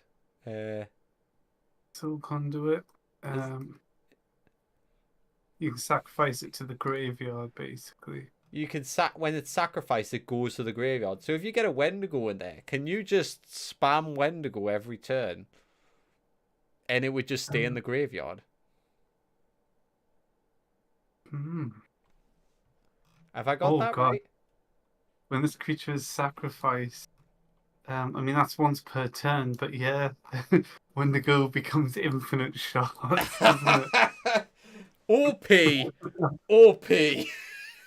Yeah. Yeah, maybe Wendigo should be when it's sacrificed from the field. Its effect goes up. But is a step 1. It's an errata that's where it's like, okay, it's only when it's on the field. No, I say leave it. It's fun. Do you think? Yeah, because that's a once per turn. Okay. But it does mean that you've got fuel in your graveyard and you don't have to tap into your graveyard that much. It does cost us strength as well. Yeah, so your creature isn't getting stronger. It needs that strength and it needs to survive. And as a 2-shard, the odds are it'll get picked off. So I think the effect is OP, but it's attached to something that isn't OP, which makes it dope. I think it's a goat. You still want to give it OP? Yeah, I think it's goated. That's why I was like goated, not OP, because it's not overpowered. If something is overpowered, it needs nerf. If it's top tier, that is overpowered. That's the whole point. It's this is the curve. That's above the curve. I mean, he's a snake, so just stick him there. Just put him goated. Maybe later we'll be like, okay, he's not so goated, and we'll compare to others. We've had the discussion. If people want to know, they know what happened. Yeah. Gobble, goat. Goat. Right.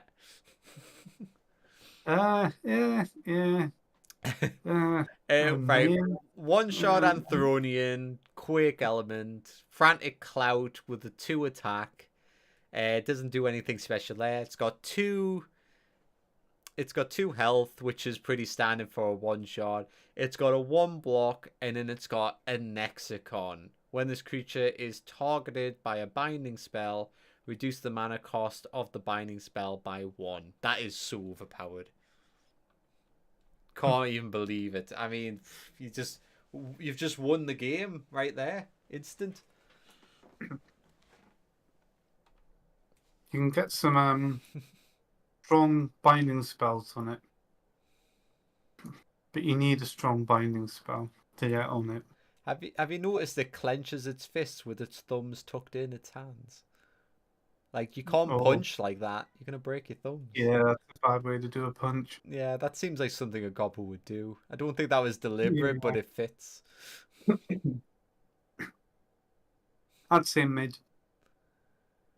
Yeah, it's pretty mid. I think it's a great card for Anthurians. I mean, you can stick it in any deck as long as you got binding spells. So it's got a lot of versatility. But I don't think it's underpowered. I don't think it's overpowered. It just exists. Oops, sorry, that's dope. Probably made you go, what? For a sec. Right, Bloodstone. Right. And that's... I made the blood too thick in that. Like, it just looks like a Bolognese stone. Oh, yeah. I like it. Right. So a 2-shard channel, which is a bit cheaper for a channel spell. When an earth creature is damaged, you may target a creature. The target creature gains 1 shield. I mean, that's good. I mean, it's after the damage, so the earth creature has to survive, but the extra shield might help. It's a great return for Earth, which is all about shields. I tell you what, combine that with Airbolt. Higher Bolt, sorry. Oh, Firebolt. Firebolt. Yeah. Inflict one order damage and apply 1 shield. And then, you've been damaged. Oh, yeah. Now you're getting 2 shields. That's cool. I like that. I might build that deck. I said I was going to rebuild the Earth deck now. Wasn't at the start of the... Oh, hang on. I need to put it on the side there. Yeah. At the start of the combat phase, you may target an ally Fey creature. The target creature gains Guardian until the end phase. That's like a little side thing. It's nothing special. The gaining shields is pretty good. But that's specific to Earth. I think it's probably just mid. I think it's capable of doing amazing things combined with other things, but it's mid. It's glue. It's glue. It's blood. It's glue. It's blood glue. Yeah. Just put it there. Okay. Oh, right. Oh. We've got duplicate. Goated art. I was thinking, I did this art, basically just redrawing one of the slimes. I was like, can I just not just make this one the original slime, because it came out so much better than... I mean, I do like the original slime, but this one looks freaking awesome. So duplicate, we've got 2 mouths sticking out, extra arms, because it is in the middle of duplicating. It's a 2 mana acid spell, multicast, so remember we can do this one twice. So target a slime, inflict 2 wounds to the target slime. Free summon the slime. Free summon a slime with a shard cost equal to or less than the target slime. And you can do this twice. So for 4 mana, I mean, there's a 4-shard slime. For 4 mana, you could have 3 4-shard slimes for the cost of 4 mana and 4 shards. It goes hard. Like if you've got the fuel on the field for it, any decent enough slime, then it can just go nuts. Yeah, I mean the wounds suck, but I'd still say that's OP. Yeah. Yeah, the wounds are the big cost to this one because you can lose. Like if you use it on the Avalak's dead unless you can get vitality. And a lot of acid or slimes are good at doing that as well. Hmm. So I think, I think even I think 2 wounds is too cheap for this. This is OP. it is locked to slimes. Oh, okay, it's locked to slimes, but Yeah. how much do we judge that for the utility? If you've got a slime deck, how good is Oh this yeah, card? it is nuts in a slime deck. Hmm. Um, is it the bread and butter of a good slime deck even? I think it might be. We haven't seen too I many would say slime decks to know. I would say pretty dope. Not OP. No, mainly because it's for slimes only. Its limit is slimes. Yeah, it would be OP if it worked for a few others, I'm gonna but because build a slime oh, deck and prove you oh yes, I mean yeah, in a slime deck it's brilliant. wrong. I've had so We much we fun have with a it. spell card that turns things into slimes, Richard. Oh, we do. Oh, You oh, forgot. oh, yeah. Oh, We it's can. turned Draconax into a slime We have somehow. slimes at home, Richard. Yeah. It doesn't say Oh, target an ally slime. Oh, oh, that would be oh, interesting. Yeah, so if your opponent has oh yeah, oh, yeah. with the binding Oh, spell, you could turn your yeah. opponents into a slime and then use Oh, this. you can. Oh my! Oh, that makes that it's OP. It's OP. Okay, that is pretty good, to be fair. Yeah, it's I like a proper alchemy deck then, because you use yeah, yeah, I just know it's turn that situational, into. but I think it could be OP. Okay. It depends how much you let situations pull you back. Because to have Yeah, I something think that is overpowered and works in any situation is yeah.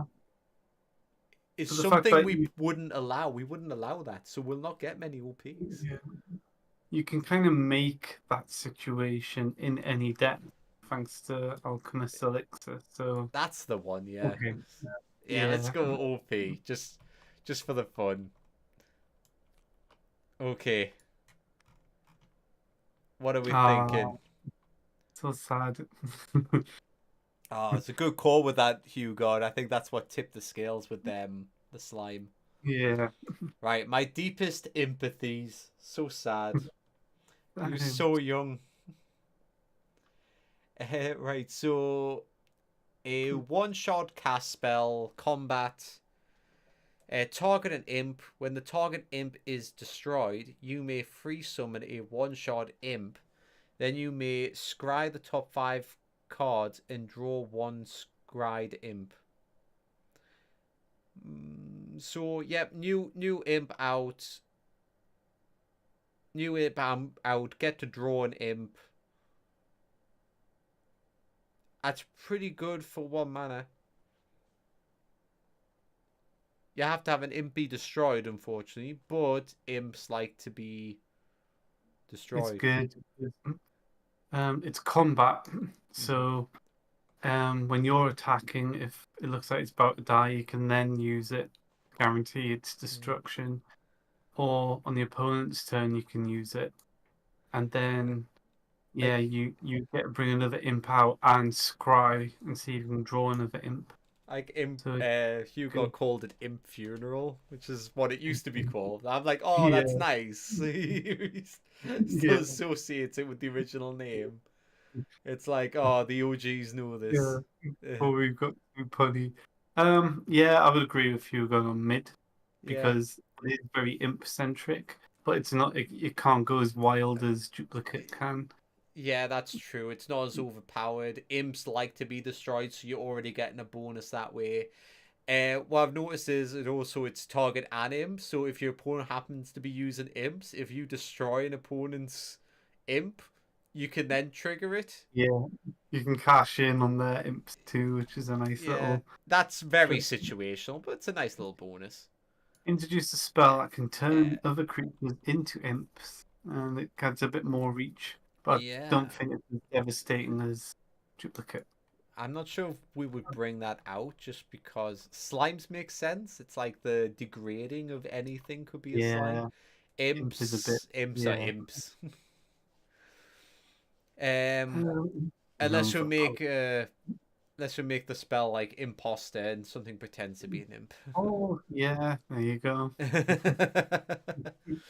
Right, Nova Pulse. It's a channel. It's 4 mana. That is expensive. When the spell is played, all lava creatures gain 2 strength. All cloaked creatures are inflicted with 2 weakness. Ooh, so it's wiping out the cloaked creatures. When a light creature is Mm, summoned, target an opponent, inflict 1 light damage to the target opponent's life. That's some good chip damage. When a fire creature is summoned, you may target a creature with wounds. Inflict piercing with fire damage. Piercing fire damage. Yeah, inflict piercing fire damage equal to the number of wounds on the target creature. Remove all wounds from the target creature. Oh, Um, yeah, okay. So it works so if you've got a fire deck, you summon a fire creature. Ideally, you've already got a few wounds on the opponent's creatures. You can then pierce through on that creature. So you're gonna but do piercing how damage. does it pierce though? Because if it's alive with wounds, So oh they are the right, creatures. it'll already be wounded. So you do the damage Yeah, and then remove the wounds. yeah. So Right. essentially, Okay. doubles the wounds it's got to make them explode, and then Yeah. the excess Yeah. damage. I get it. Like, 'Cause I was just, yeah, the way I was reading, I was like, hang on, how does that kill it? yeah. It just wouldn't. What's the point of Pierce? Um, right, what's Hugh got saying? Nova Pulse does synergize with Cephignis, which can offload the strength it gains onto another creature, which then has +5. Wait, how? Oh yeah. All lava creatures gain strength, 2 strength. Oh, that's true. Yeah, that's cool. Um, or +3 if that other creature is summoned later on. Nova Pulse is pretty solid overall, I think. It is a Mm. strong spell, and it does have a lot of uses as well. Because you got it's good anti-cloaker, so you got a little niche utility there. I can see this being popular in side decks. If someone runs against someone using Shadow, it'd be nice to have an Overpulse. But it's costing you 4 Um, mana to. yeah, yeah. It is a channel though, but yeah, it's only when it's played. Yeah, it's So only it when is, it's 4 mana to inflict weakness on all cloaked creatures. It's yeah, good, but that's a high cost. it's better on a light and fire deck. True. And a little bit with lava. Yeah, it's interesting because it works like a strong cast, but then it also works as a good channel. So if you're mixing your elements, so if you've got like a lava fire deck, then it's gonna or like a light fire deck. It works very well for multi-element decks, or maybe decks that are focused more on creature type that happen to cover these elements. hmm It'll be quite good. So, oh Um, god, nah, it's gonna have to be your call. I can't call this. I mean, it does so much, and all the attacks, all the abilities are pretty good. big card, big effect. It But needs a. there are a lot of situations you have to cash in on. Because you need fire creatures to really trigger the fire off. But when you have it, that's going to be great. You just spread your wounds. Well, you stack your wounds high on creatures, and then this will just nuke that creature out, and then you're doing damage to the life. But It's it does require presence. it's a staple for a couple of decks. It does what it does well. It's it's anti cloak, which is rare, so that makes it valuable. Yeah, I would argue mid. I'd say it's very good, Just but it's very situational. Okay. I mean, we're gonna expect the majority being mid, so I'm surprised it isn't Yeah, just overrunning right now. It's yeah, you we've do. got a good combination of mid and dope. We don't seem to like sus and trash. Yeah, We we may still be have biased. 2.5 more, so yeah. Okay. The Murga, a one-shot Anthronian water creature. It's got Water Jet, which is 2 attack. It's got 2 health, and it's got a 1 block. Repulse Stream. A new wave. From the hand, target an ally creature. Return the target creature to your hand. Free summon this creature. You may bind any binding spells that were bound to the target creature to this creature. Mm. Yeah, I mean it's good. I wouldn't. It's no way overpowered because you're forcing something to return, and you can bring this out, which is it might be good for And clearing wounds and stuff off a yeah, creature. and we swap and cleanser. Yeah, so it cleanses, which is ties it in with water. Also, It gains the bindings, so you're not wasting spells. yeah, good for Amphironian decks in that regard as well. You got to hope that the binding spells work with it, but yeah, if it's Anthronian, it probably will. Um, but I don't feel like it's nothing special. It's just a nice card to have, but probably underpowered. There's a nice touch where if you could attack with a creature, like this, and then that creature's sleeping, then you can swap it with this, and it's no longer vulnerable during the aftermath. It's got a few nice little uses. There's nothing super special about it though, but it can trigger return to hand effects, which are common in water and True. aquatic decks. Which I mean, like it's nice, but I think overall it's just underpowered. You can also use it in the aftermath phase to retrieve a creature that's sleeping. Ooh, I mean that's Yeah, a nice little situational ability too. Um, it's got nice tools. I would Vince McMahon this one. Yeah, it's all right. you think? Oh, one shard. Um, but then you can just swap anything else out with it. I think no. I like its effect. I like what it does, but I think it's a little too. Two, Uh, I don't know, two. too bland to even. Okay, more sus then. I think so. But Okay, I don't think so it I'm gonna needs go tweaking at all because I think in the right situation it's fine. I just think I like it, but I just don't think it deserves to be mid for some reason. okay. I think like a lot of the I'll times when you swap something out, you'll be losing shards, or because if anything does have wounds and you want to cleanse it, then you'll have to lose shards to swap it out. just anything higher shard cost. Yeah, Yeah. to survive wounds, the odds are you're a higher shard cost. That's what I mean. Yeah. Though a lot of aquatics go off when something's been returned, That's true. so it I can just be used well, to we'll put it trigger. in mid. I think Hugo'd say mid, isn't Okay. he? Yeah, he's saying I think mid. stuff is So more. It's just almost it's bad choice in general. I would say Murga. If you go in water and throw it in, we'll it's a nice one to have. stop putting it on this row because mid row's getting full. Yeah. Pixie dust. Now, can't, does this one have OP potential? So a 2 mana channel. When a one-shot creature is summoned, you may spend 1 life. Target that creature. The target creature gains +1 vitality. I mean, that's good because you're really buffing up those one-shots, and it just makes them a little bit more survivable. Yes, it's Yeah. costing you 1 life, but you've got 25 life. That's It's very good for powering. They even like in the slime deck with the Avalak. comes out of that extra health, and it really helps it get off its feet. There's a Yeah. lot of one-shot creatures that just like an extra little bit of health.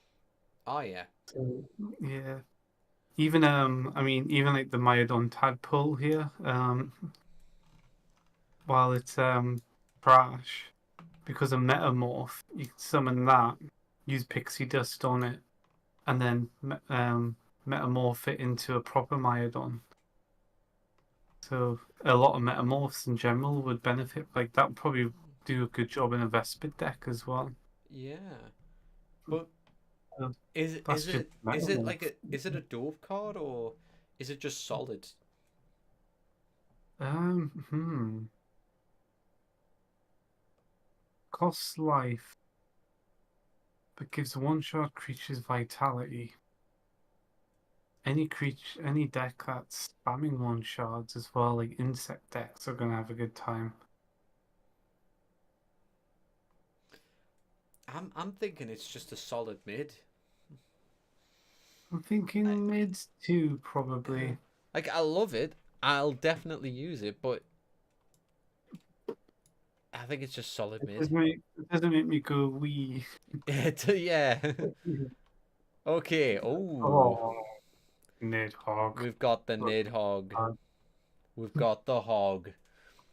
Right. So, yes, Nidhogg. Hugod has something to say about this one. I Oh, have thoughts on this one. All right. oh, Right. We'll just read out the effects and stuff while Hugod phrases his thoughts. So, four shard, dragon, frost. It's got guardian, which means, hang on, I was going different from tormentor. Um. you have to take out guardians before you can attack an opponent directly.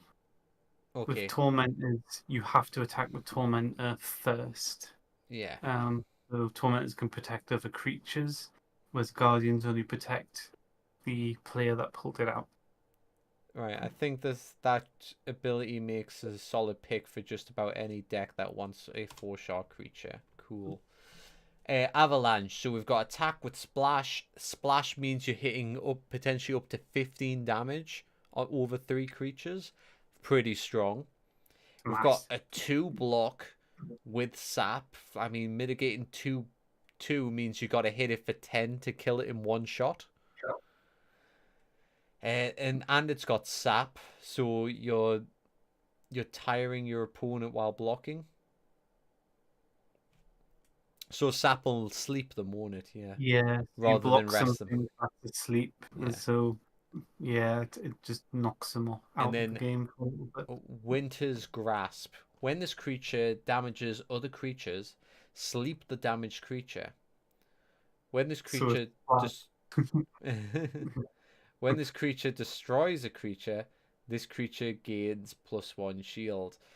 Well, yeah, it could gain a lot of shields quickly because of Splash, and Yeah, it can sleep a lot of creatures because of Splash. it's just Yeah, I get what you mean. You yeah, got this is OP this. Um and it's good.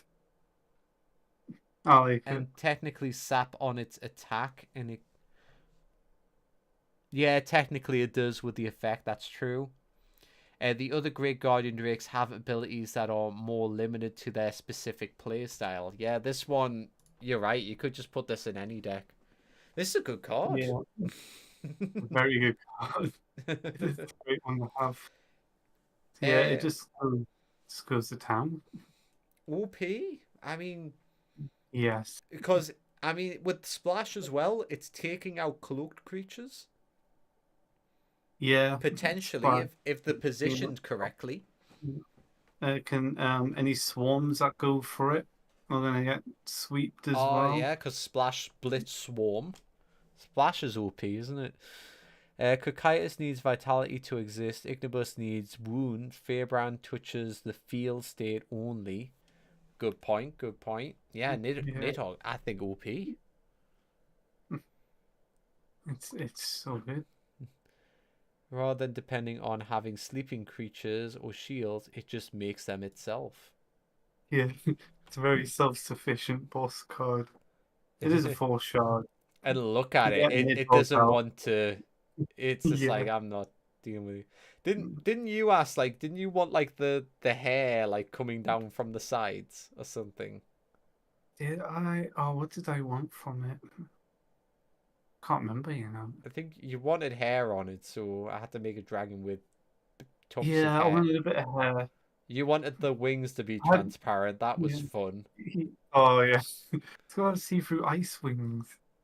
Um, I think I was aiming for like thinking of more of a Yeti dragon, but um, in hindsight, this is a lot like a nice Yeti dragon would still be nice to see, Yeah. but as a three shard, this one, like Great Drakes, it looks intelligent, and you Yeah. can't really get that with a Yeti It's got a lot of dragon. grace to it, doesn't it? Yeah. I think they need to peel the shadow back a little bit more on its face, like show off its face a little bit. Mm. Just a thought. Yeah, Yeah, I'd it's I'd nice. say OP. It's a good Yeah, shout out for OP. it'd be the goat. Yeah. Oh, Jason King, howdy, Jason King. Oh, You've come at a good time. Looking at the Nidhogg, yeah. and we're thinking placing Oh, OP. stream's still at the Gobbo. It's still Looking at the at the gobble. Yeah, stream latency. Still all the way at the Gobbo. How? The gobble was ages ago. Yeah, that's kind of. Have you refreshed your stream in case it's? Oh, yeah. Let me refresh. See where we're at. I'm laughing. Scratch my back. Okay, I seen in hog. Okay, Yeah. yeah. My stream was Like really far gobble was behind. there. Like oh my Yeah. god. Oh wow. Yeah. Right, let's put Nidhogg in OP and move on.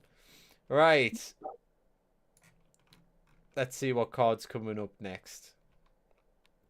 Oh, Oh. we've got the Cindered Ghoul.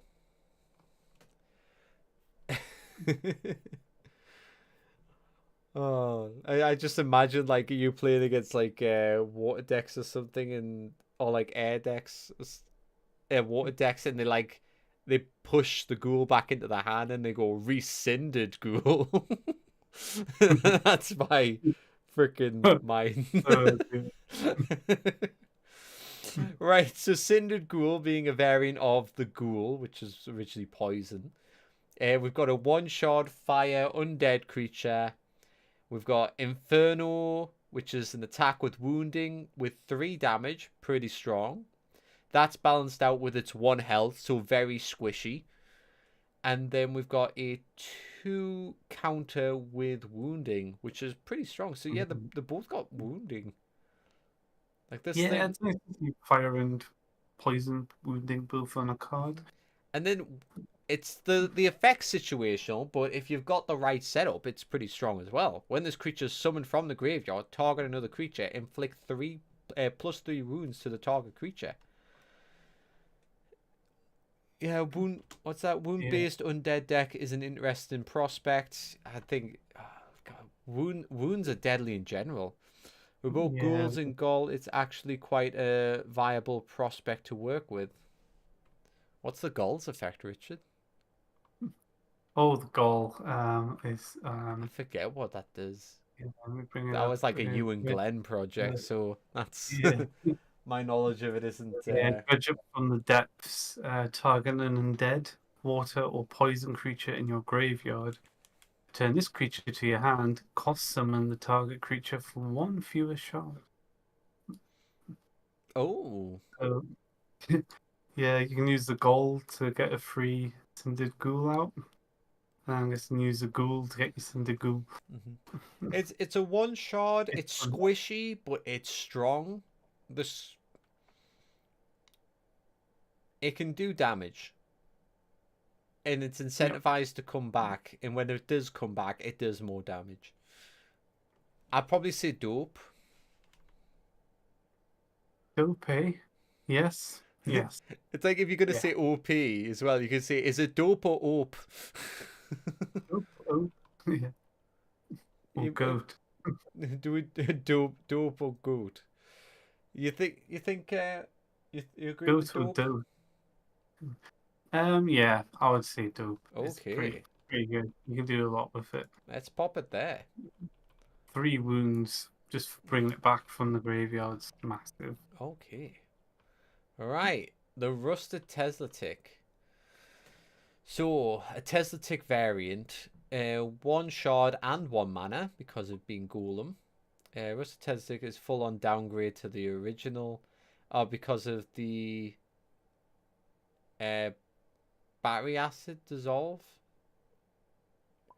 Because it lost 1 less health and 1 less counter, and the only advantage is dissolve.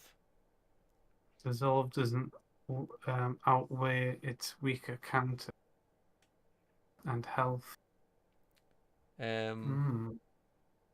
mean, dissolve's pretty good to have, Yeah, good at stripping off buff. and Well, shields. I'd say upgrade or downgrade. Scrap parts is stronger with numbers, so even with it being a downgrade, it's got additional numbers. And additional numbers to scrap parts, it makes it stronger as an addition. You could still argue it the other way, so I'm not saying that makes it even better. But if we start adding more variants with scrap parts, you start getting a pretty cool combo. I get what you mean. So personally, I mean, I think the Tesla tick's pretty strong anyway. So the rusted Tesla tick. I mean, battery dissolve. It's ignoring shields for 1 shard. That's good early game. It's still got Any other one Spellbreaker. shard- It's pretty Yeah. good. Scrap parts means that you can get it back as well, because when this creature is destroyed and sent to the graveyard, you may target a creature of the same species as this creature in your graveyard, banish the target creature, then free summon this creature back to the field. Yeah. That said, if the original Tesla tick is a 3/3/3, I mean, dissolve can ignore blocks, which is nice. But is that enough? I mean, having less health makes sense because it's rusted. Well, here's a question, Hugo. Where do you put original Tesla tick? Is that mid? Is that? Oh yeah. Where do you put it? And we'll just put rusted one below. You know, and then there you go. I don't think it's a 2 below downgrade. It's a subtle downgrade, if anything. But it's offering something different. The dissolve is situational, I get that, but you know. I'd say OG Tesla tick is mid. Oh. This one's sus. So you think Tesla tick should be sus then? It's not super great, but it works well enough.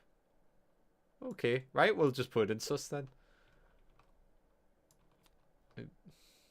I mean, I think it should be higher, but we'll go with that. Depends how far you can go with the dissolve and acid damage on it, I suppose. Oh, look at this beautiful art, Richard. It's Oh, so good. Yeah, mulch and truncheon. We need to get some art for this. Mulch and Truncheon. 3 mana. It's combat. Target creature. Inflict 4 damage to the target creature.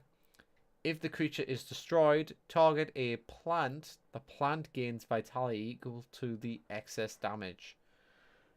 Alright, so excess damage of 4. That's not too bad. I mean, if you attack a Cinder Ghoul with it, you could get 3 vitality, so it's pretty strong. I'd say it's a solid plant card. Yeah. But it is specific to plant. I'd just say mid. Mid, yeah, it's not poor. It's not sus. It's a good plant card. It doesn't really work on anything else. It's just solid. Yeah. We broke the we're now under 200 now. The Bizao. Little bat demon. So 1 shard. God, my cheeks look so red on this stream. 1 shard demon. Sickening Greed. 2 attack with Nether, 1 health, and a 1 counter with Hell Howl. The Bizarre is sus. It's low quality free summon which exists basically only to get sacrifice and nothing else. he says it how it is. Free hand. When you spend 1 shard on an effect, you may free summon this creature. Yeah. And it's a good utility one. It's not going to win you the game. It's just going to give you... It might give you that bonus shard next turn if it's worth sacrificing. It might be worth that extra 2 attack direct. Could win you the game. Very situational. Yeah, sus, but it's a good card to have. Yeah, I like free summons, to be fair. You got things maybe even trash. When you spend a shard on an effect, you may free summon this creature. You do have to spend a shard on an effect. Yeah, so it makes it very situational with demons. Yeah. So it's not even a free summon, really. Yeah, but you're getting a free creature from an effect. Yeah, an effect that costs a shard. Yeah, I could see the argument for trash. Yeah, maybe it needs to deliver a little bit more. I say leave it like that. Somebody might find a use for it. I think it's cool when you've got a trash. If you call it a trash card, if you've got a trash card like this, you use an effect to get that free demon out, and that's just enough to win the game. That's just so funny to win the game that way. It kind of cancels out the whole free summon. When by, was there more written to that or? When you're spending shards. Well, yeah, but you spend the shards to use a demon effect, and those demon effects are quite strong. So you get your demon out, you spend the shards on the demon effect, which means you wouldn't be able to summon something, but then you get this little guy. He's not very good at anything, but at least you get something on the field as a byproduct. So it's a bonus card. It doesn't add anything to your game, except maybe a quick 2 attack to the health if you want to go for extra damage. Or you can risk it, try and keep it on the field, sacrifice it next turn, and then you've got an extra shard. It gives a little something, but not too much. But that's because you already got something from using your effect. I think it offers something to the game for the players that like to get a little extra out. It's like a bargain hunt card. You know, oh, I like a good deal, so if I do this, like scan this coupon, I got this free thing. That's kind of how I describe it. But yeah, I can see why we're putting in trash as well. So. Yeah. Okay, self-fulfilling prophecy. This one I have seen being used in an OP way. Oh yeah. And it did work. So if you set this up right, it's good. So a 2 mana ritual card. When a ritual that is not self-fulfilling prophecy gains an offering, the ritual gains 1 offering. Resolve at 10 offerings. Target another ritual. Resolve the target ritual. So it's a good thing to have these set up. You can't quite choose when to resolve it yourself. Like it's hard to control.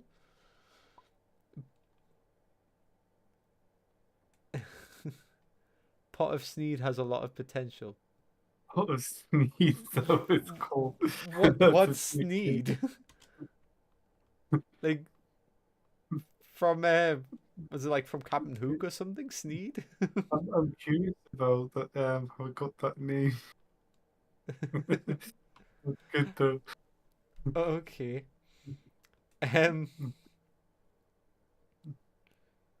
I think it depends on your rituals that you're using, because it is 10, but it does let you double a ritual. It lets you complete it though. So if you go with a heavy ritual deck, well, what if I have a few decks that have decent rituals, but I don't find I don't feel compulsion to use this with it. Like Sarcophagus of Mayhem, when it is like the old version of it, which was a higher tier, I think. Or the I forgot its name, the dragon one. Um, Draconic Incubation. Um, like it'd be like with that, oh, I can get Draconic Incubation to go off twice. That's nuts. Um, but yeah, I just don't quite feel the need for it, or twice as fast rather. Hmm. So I think it's more phase or ritual deck oriented, It de- where it can be very powerful, but in those well, situations, imagine if you got a couple of Cult of Atlanticas out. yeah, um, So there's your Cult of Atlantica. And so you're drawing cards, you're gaining offerings. That yeah, means that you're mm, I think that was the combo, wasn't it? That was the combo that was used. might be, I think they had like a couple of cults out, and then they had the self-fulfilling prophecies going, and they were ticking up every time they were drawing cards. And then if you start playing additional Cult of Atlanticas afterwards, when the first one goes off, that would be, well, you would start ticking off the self-fulfilling prophecy, and then the next one goes off super fast. So yeah, that was pretty good. you can hit direct damage, 10 ether damage. You get 3 of those up in a couple of self-fulfilling, which I know is situational, but this is what I mean. It's Yeah, as more rituals come into the game, its use is going to shoot up, I think, so as well. it could grow to dope, maybe. That's what you're saying. Yeah, for now, I'd say mid. Mm, But in the future, when we've got more rituals, I could see that just going to yeah. dope, and then Okay. some rituals are going to move it into OP. Oh, for that, I'm gonna put it top tier mid. I know that's not like a real categorize, but I'm just gonna put it there just Okay. to like, oh, it's kind of close. Should start doing that so we've got high, low mids and stuff. Power All of right, Remnants. Tower of Remnants, Um, people. Let's take a look. 3 mana. Yeah, 3 mana channel spell. When an arcane creature is summoned to the field, this spell gains +1 shard. It's not. Sorry, no, it doesn't. When an arcane creature is summoned to the field, this spell gains +1 ward. You can spend 1 ward to gain a mana. Right, this is how we start getting the additional mana, which is what we've argued with some of the multicasts. Spend 3 wards. The shard cost of the next golem summoned is reduced by 1 until the end phase. So golem specific and great ward generator, like you God says, yeah. You cash some alpha mana, so it's good for any deck for additional mana. That's yeah, strong. Like you're spending 3, and it can protect itself because it's got wards on itself. So the odds are it'll never get destroyed unless you cash them all out. Really, I think this card should be getting used a bit more than it is. yeah, it's a strong one. Um, It is powered by summoning arcane creatures, unless you've got other ways to put wards out. oh yeah, it has to be arcane creatures, bugger. Yeah, I didn't think of that. I'm like, oh yeah, put it in any deck. Yeah, so it Yeah, is more arcane specific. yeah. But for arcane decks, just being able to straight up spend wards off any creature to get mana, Hmm. that's it unlocks a huge mana pool. Um, Suddenly a lot of the multicasts can be used several more times. Although it would only be in one go, like, but still, it makes a lot of spells seem a lot less expensive. I think because it's specific to arcane, just I mean, I think it's a good. It's very powerful in arcane, Yeah, which might make it dope. and the golem pots to it's a nice little extra as well. Yeah, the golem's like a little. bonus, isn't it? If you're swimming in wards, you could potentially have 3 golems where they just cost a little bit of mana. And Yeah, then because that mana could be free too. yeah, you can So, recoup the mana from the mana cost of the golem and reduce the shard yeah. cost of the golem. It's good. Maybe dope. Maybe low dope. Or we start Yeah, doing this, we could put it low dope there. yeah. Okay. We should have done that from the start because some of these will not Yeah. just be mid, but I'm not backtracking, I suppose. Okay, next up. I'm just going to zoom right in on this because I need to have a quick toilet break. Oh, I also need to prepare Oh, some cola, okay. but I can do this while you're away if you want.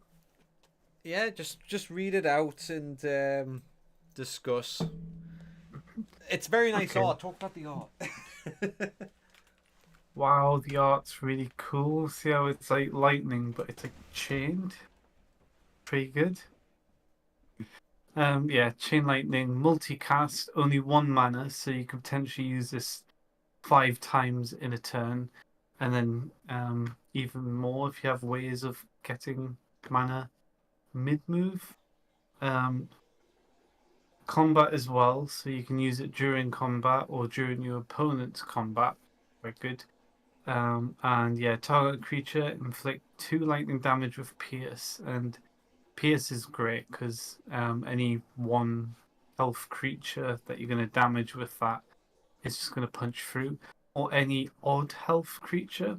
So if you use it, say twice to take down a creature with 4 health, it's going to pierce through on the second hit. So you're then going to peck the opponent for 1 extra damage as well. What's Hugh God saying? Chain Lightning is one of the best all-purpose combat spells. I would agree. I would say this is goated. It just you can just put it in any deck you want. The little bit of Pierce is a nice little extra. It's just straight 2 damage for 1 mana. A lot of the others, like Fireball, is 1 damage and a wound. So it's got like more of a lingering presence, but you need to work with wounds. Whereas with this one, just straight up always being able to do 2 damage is really good, especially if you can make use of pierces. Also, because you can use up to 5 times because it only costs 1 mana. You can maybe get through with a few pierces as well, depending on what the opponent's got. You think dope, not goated. If it was 3 damage, it would be goated, I suppose. I can see why it could be dope, I guess. It is kind of, yeah. I mean, it compared to all the other multicast damage spells, it is the best. But outside of that scope, not so much. So I get your point there, you good. I mean, lightning's good. It combos with the Gallogen and similar lightning orientated cards as well. McWendigos, welcome. He's just joined the channel. I'll say hello. Okay, I'll agree with you on dope, you good, because yeah, we don't want too much in goated. To be fair, it's got to be. I wouldn't oppose goated to be fair, but yeah, dope. I think dope's pretty good, pretty dope. Do we do another one? Why not? After all, why shouldn't I? Grab some snacks. Oh, oh, let's put it back. You'll never know. Oh, where'd the card go? Oh, it's pretty dope, James. What? It's dope. Oh, you, I was you tempted to put it moved in it out the way goated, so but literally people were just staring at a grey screen. oh, yeah. Sorry about that. My bad there. Oops. People go, what the hell Well, is this? well, I've just moved it there anyway. But Inflict yeah, 2 lightning damage with piercing. Yeah, it's pretty dope. I mean, you're limited by the pierce, I suppose, because you can only inflict 2 damage at a time. but it's 1 mana, so you can do it up to 5 times, so that's 10 damage. And if you target odd health creatures, you can get a few pierces through. Depends on True. what the opponent got. True. So I was tempted by Goated, but Hugo reeled me in. I'm like, yeah, okay, it is more just dope because it is situational how well you can pull it off. I get it. Yeah. So yeah, makes sense. I It's my start. turn to go now. I'll be back. I was just gonna share this. Okay. I've just been getting like these high protein like chocolate mousse things, and I mean because they're like the lactose free and gluten free and everything. And my brother he can't have gluten, so I went, oh, can he have it?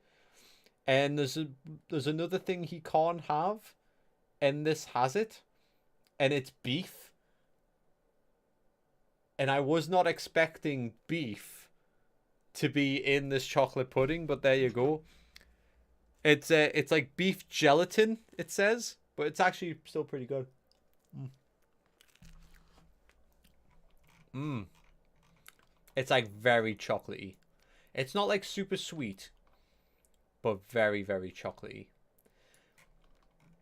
Okay, next card. Let's have a look.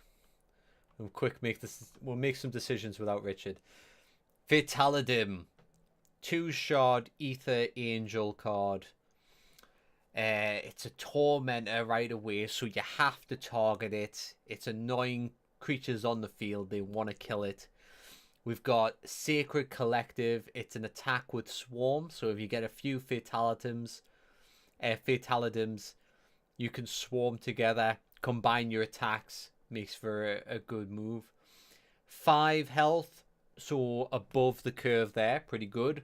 And a 1 block with Unyielding Barrier. Okay, let's move on to the effect. We've got a Prescient Wisdom. Is that right? Prescient Wisdom? Either I've looked that up and forgot the word, or Richard's named this one. Once per turn, during your start phase, you may scry the bottom 3 cards of your deck, reveal one of the cards, and send it to the top of your deck. If it is Ether Element or an Angel, you gain 1 life. Oh, well, that's nice, because Angels like to tap into life, so it's nice to have an Angel or 2 that can actually gain life. Scrying from the bottom, I don't think it... I don't know. I just wanted to mess with like searching the bottom of the deck. I forget like how that's situational. If we have things that send things to the bottom. Oh, we got McWendigos in now as well. Hello. Don't know if he's on the stream, so I'll write it there too. Hello. But, like the concept of the stream or the concept of the card, or just the concept. So now that I know there's chocolate there, I can't ignore it. Hello. I think you already said that. Plus 1 life is pretty insubstantial. That's true. It's a little bonus, but when lots of angel things are tapping into life to use their effects, getting that little bit extra back isn't such a bad thing. We don't really want to make life gaining too strong either, because the game just kind of runs on forever, or it could possibly. Some more recent Ether stuff does like to rearrange the deck and stuff. The card's silly. Ah, okay. Yeah, this one is a great passive. Well, yeah, during the start phase. It's good for looking at what's at the bottom of the deck, and there's some effects that send cards to the bottom. So you can deliberately send what you need down to the bottom so that this can fetch it back up. And then you get a little bit of life on top. But it Yeah. is very I think it situational. needs more support to be anything special, doesn't it? So you've got scrying and sending things between the top and the bottom of the deck and the hand. put away the things you don't want for later. That's true. It's like a keepsake, isn't it? And you can bring out this guy and go, I need that. So It's a very nice. It's mid. it it's I'd argue. yeah, because it's meaty with its health. It's a tormentor, so it likes to be targeted. It can swarm with attacks if you get a few out. It's got a block, which is nice. So it's even more meatier in that sense. It's good for decks that have very situational synergy, like my type of decks. Oh, well, there you go. Yeah, probably just mid though. Would we say lower mid? I know would lower mid or mid. I mean it's meaty. It's meaty. Just mid. Yeah, mid. Mid. Oh, Here we go. excellent. Twisted Trust. Twisted Trust. A 1 shard and 3 mana spell. So, target a creature. Take control of the target creature until the end phase. The target creature cannot be sacrificed during this turn. So just extra attacks, really, and stuff. I imagine you do it with like your ally creature. Like you're not getting on with your ally. And he's like, I don't want to attack. And you go, oh, Twisted Trust. Come over here. Fling it. Oh, I should do that.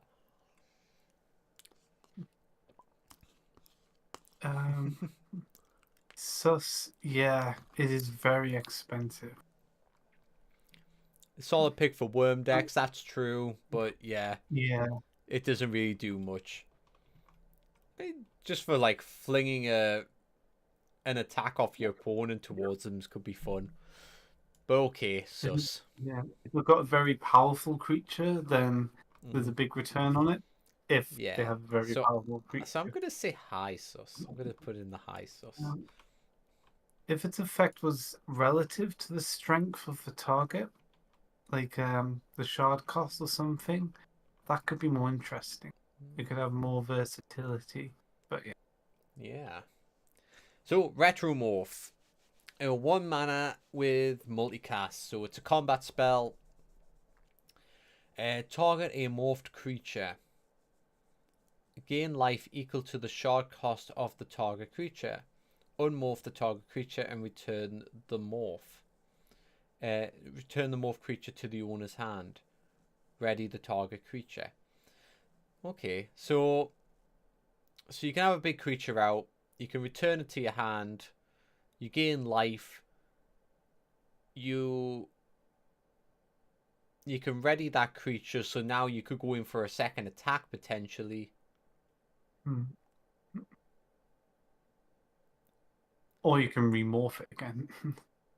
Or you can just remorph it again. That's true. Yeah, so you have your Myodon tadpole, morph it into straight Myodon, use it, then so you could attack or whatever. Then unmorph it, get your life for it. It's a combat as well, so if your opponent's going for the attack, you can demorph to save your higher level card and sacrifice the lesser creature. And get some life out of it. Yeah.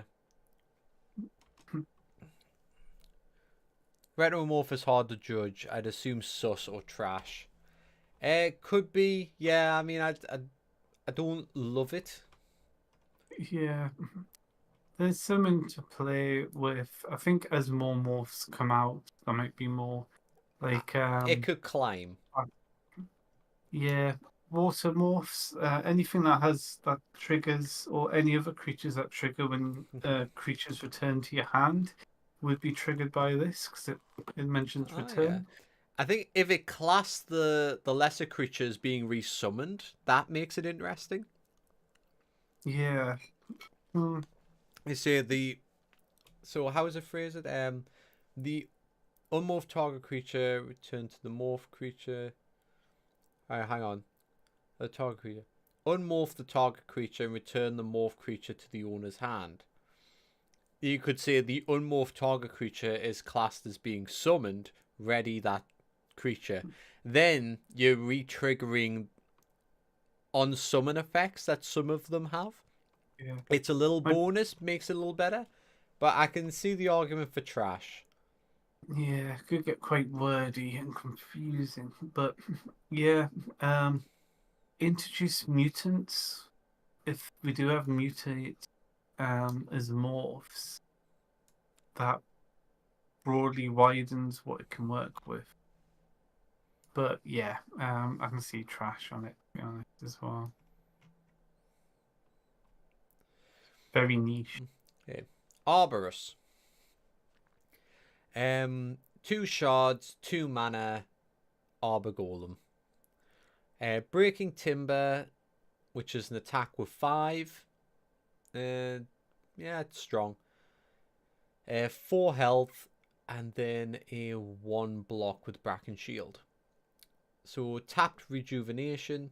When this creature's owner's mana reaches 0, this creature gains 1 vitality. So it encourages you to spend more of your mana, or like plan it out. It's a nice way of combining golems with like the mana sensitive nature, while also rewarding like the arbor side. Pop it, a combo with Tower of Remnants, and similar effect. Your mana goes to 0, you get your mana back, goes back to 0. You can like try and multi-trigger the effect a little bit. It still requires a bit of setup though, but it's got fun little combos like that that could be considered. I'd like to see that trigger more things when the creature's owner's mana hits 0. Yeah, there's Tower Remnants.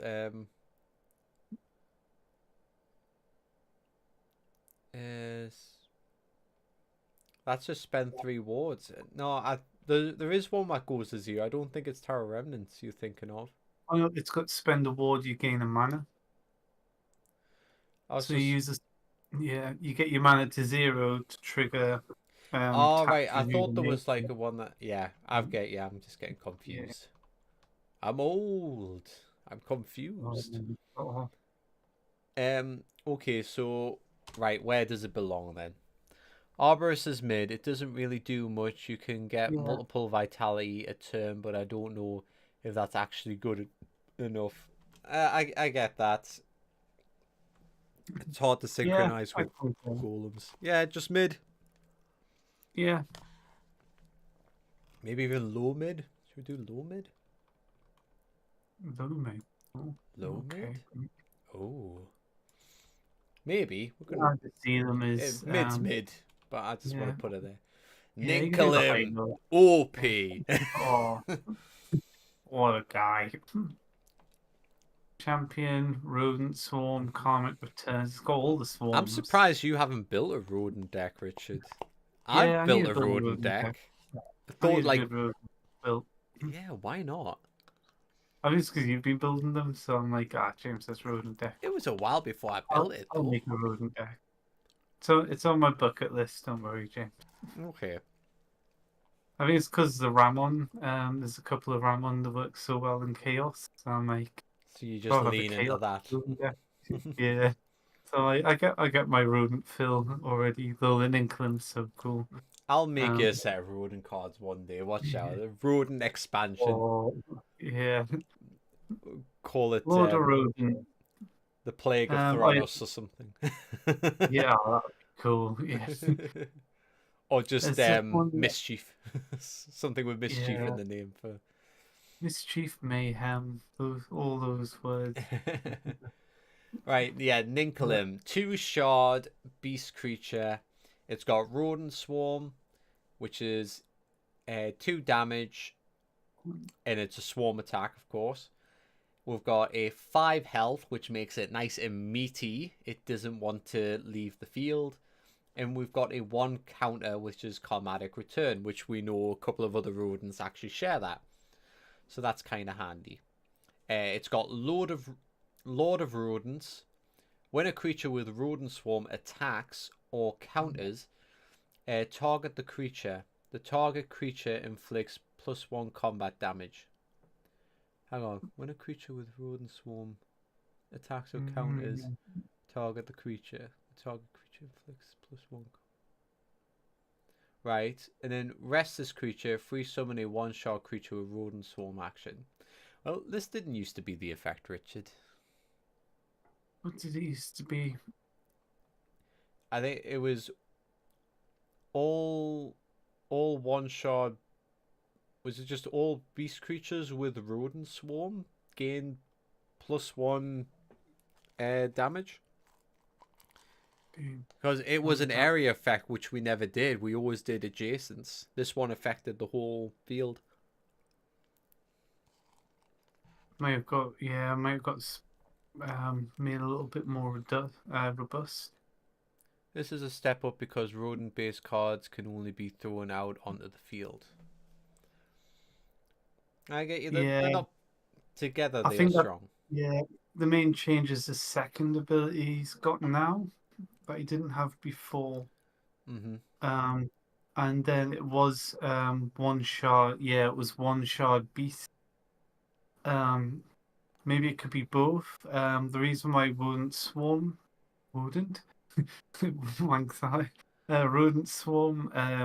is because there's a few rodents there that aren't beasts, so they were excluded from the effect. Yeah, I get you. So yeah, it is. It's an upgrade. Yeah. Yeah.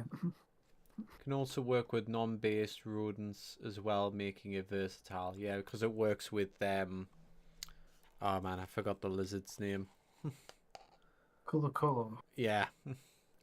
Yeah, because stuff like the color, and it uses rodent swarm, but isn't a rodent. So it kind of expanded it more for the rodent deck than anything. But maybe it could still apply to one-shot beast as well. Or maybe it could just apply to swarms. When a creature with the swarm action, although then it would work for insect deck. Be a bit odd. Yeah, it just looks weird. I put the rat here because it boosts all my insects. Yeah. No, yeah, you're right, McWendigos, you're right. Yeah, it's a good card. It's at least dope. Yeah. Probably not OP just from the limitation of rodents, but that could always change in time. Do you think we ever bring out like a 3-shard big tank rodent that's just yeah. Like that could be interesting. Yeah. But I like his summoning ability as well. Any creature that can summon other creatures is high in my book. I would go dope. Just dope. Yeah. We'll go dope. Mid dope, high dope, low dope. Mid dope. I don't do high low mid. I always think people that do that in tier listings are cheating, so I just ignore it. It's more like guideline. I'm not saying it absolutely is, but I just think it's high and low. If you're arguing over mid and low, like if you're arguing over like mid and dope, and I go, oh, high mid, then you might go fine. Yeah. I would say, I mean, we probably won't do it, but like, if you end up doing this on your tier list, maybe at the end you go, okay, yeah, that's dope, or no, yeah, that is mid. You just like move them into their ranks. Yeah. Zontnim, very solid. Hugo likes his solid cards. Oh, the Zont. Yeah, I was thinking, what's solid for dope at one point. I think I remember making Zontnim, and you were just like, I've never wanted to build an angel deck till now. Yeah, I want an angel deck now. So 3-shard. Yep, 3-shard Fey Angel. I think originally I thought about making its halo like red instead of gold. I like that it's gold still, because it's still bound by being an angel so much. It's got a gold halo. Yeah. But it looks like this. So it's a betrayer. It can attack its own. It can attack allied creatures. Vein Ripper. So it's got attack with leeching, so it can feed off its ally creatures. That's always fun. It's a 7 health, so it's already meaty, even though it's got leeching, which just makes it means it's gonna be just a health pool. Blood Weave, which is a block with leeching, so it's gonna gain more health. It likes health. Then Divine Nectar. When you spend life, you may spend +1 vitality from this creature. Reduce the amount of life spent by 2 for each vitality spent. That's strong. Great. That's strong. Yeah. What's Hugh God's in here? Yep, if your opponent doesn't have any creatures to attack, you can take a sippy from from an ally instead. Oh, just a little sippy. So Betrayer is a great addition. Thanks. McGuendigo says, and OT's pretty essential for Fae and Angel combos. OT? What am I missing? OT.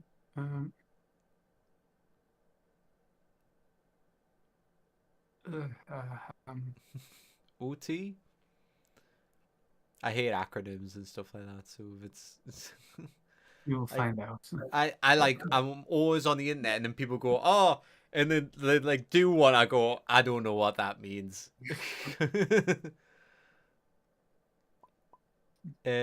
Typo, sorry. Oh, it's not an acronym then.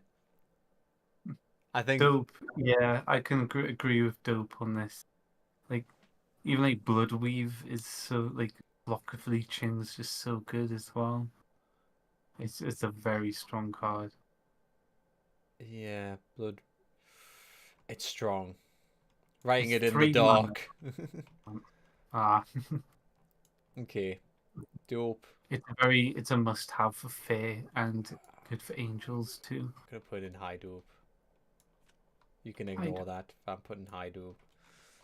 Alright, okay, we've got Banner of Arms. So, Arcane, Channel Spell, 3 mana, cool art.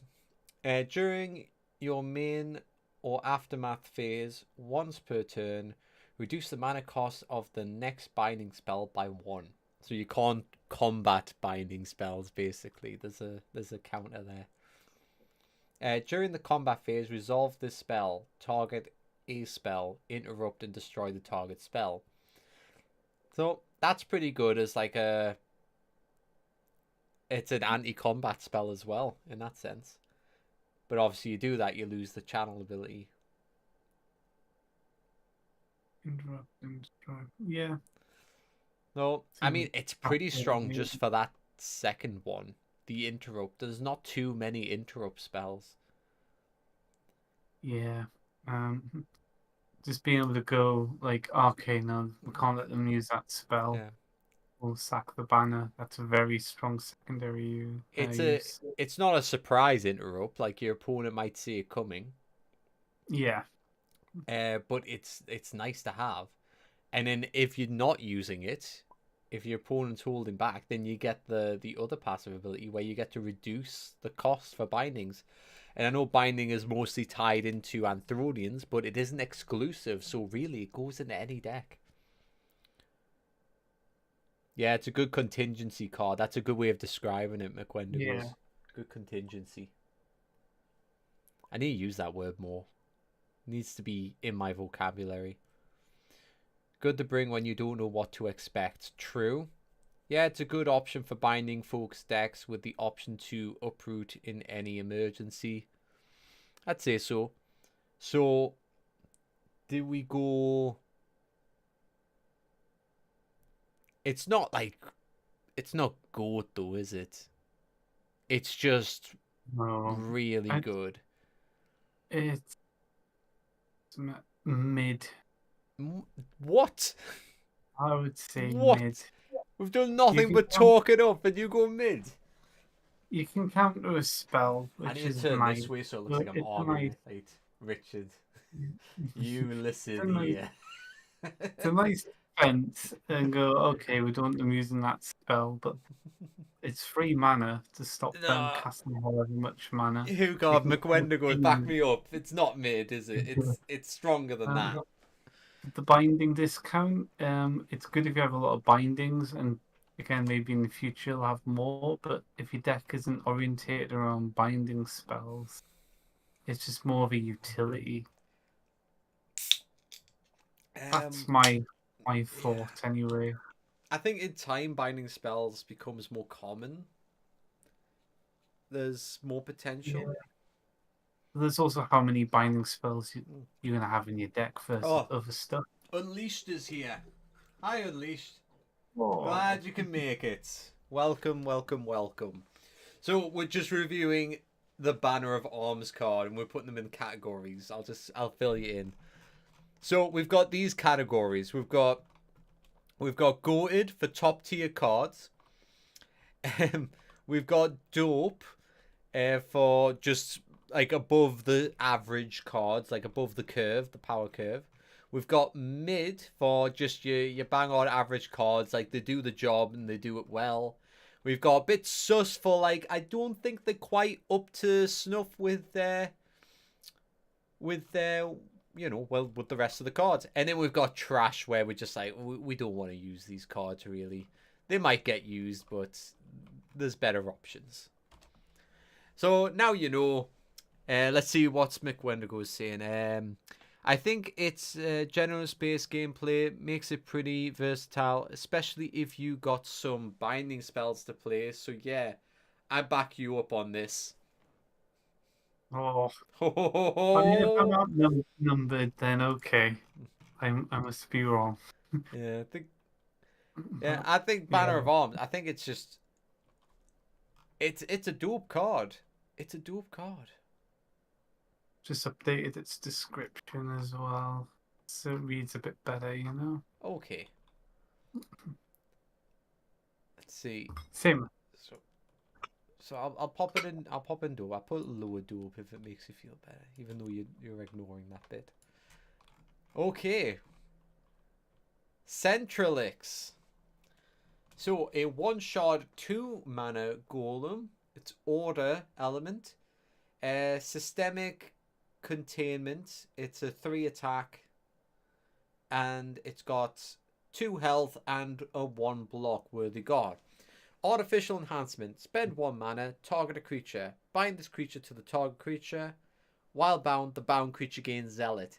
Giving any creature Zealot is pretty strong. It's It costing is. you a shard and a mana, but if you think of that in the form of a spell, would people take you up on that offer? I think they might. Shouldn't all cards be in the top tier? Well, not all cards are created equal, unfortunately, Unleashed. I would love all cards to be in the top tier, but there's just somewhere. I think a game is like trial and error, isn't it? So just some cards, just you think it's a good effect, and it just didn't come out right.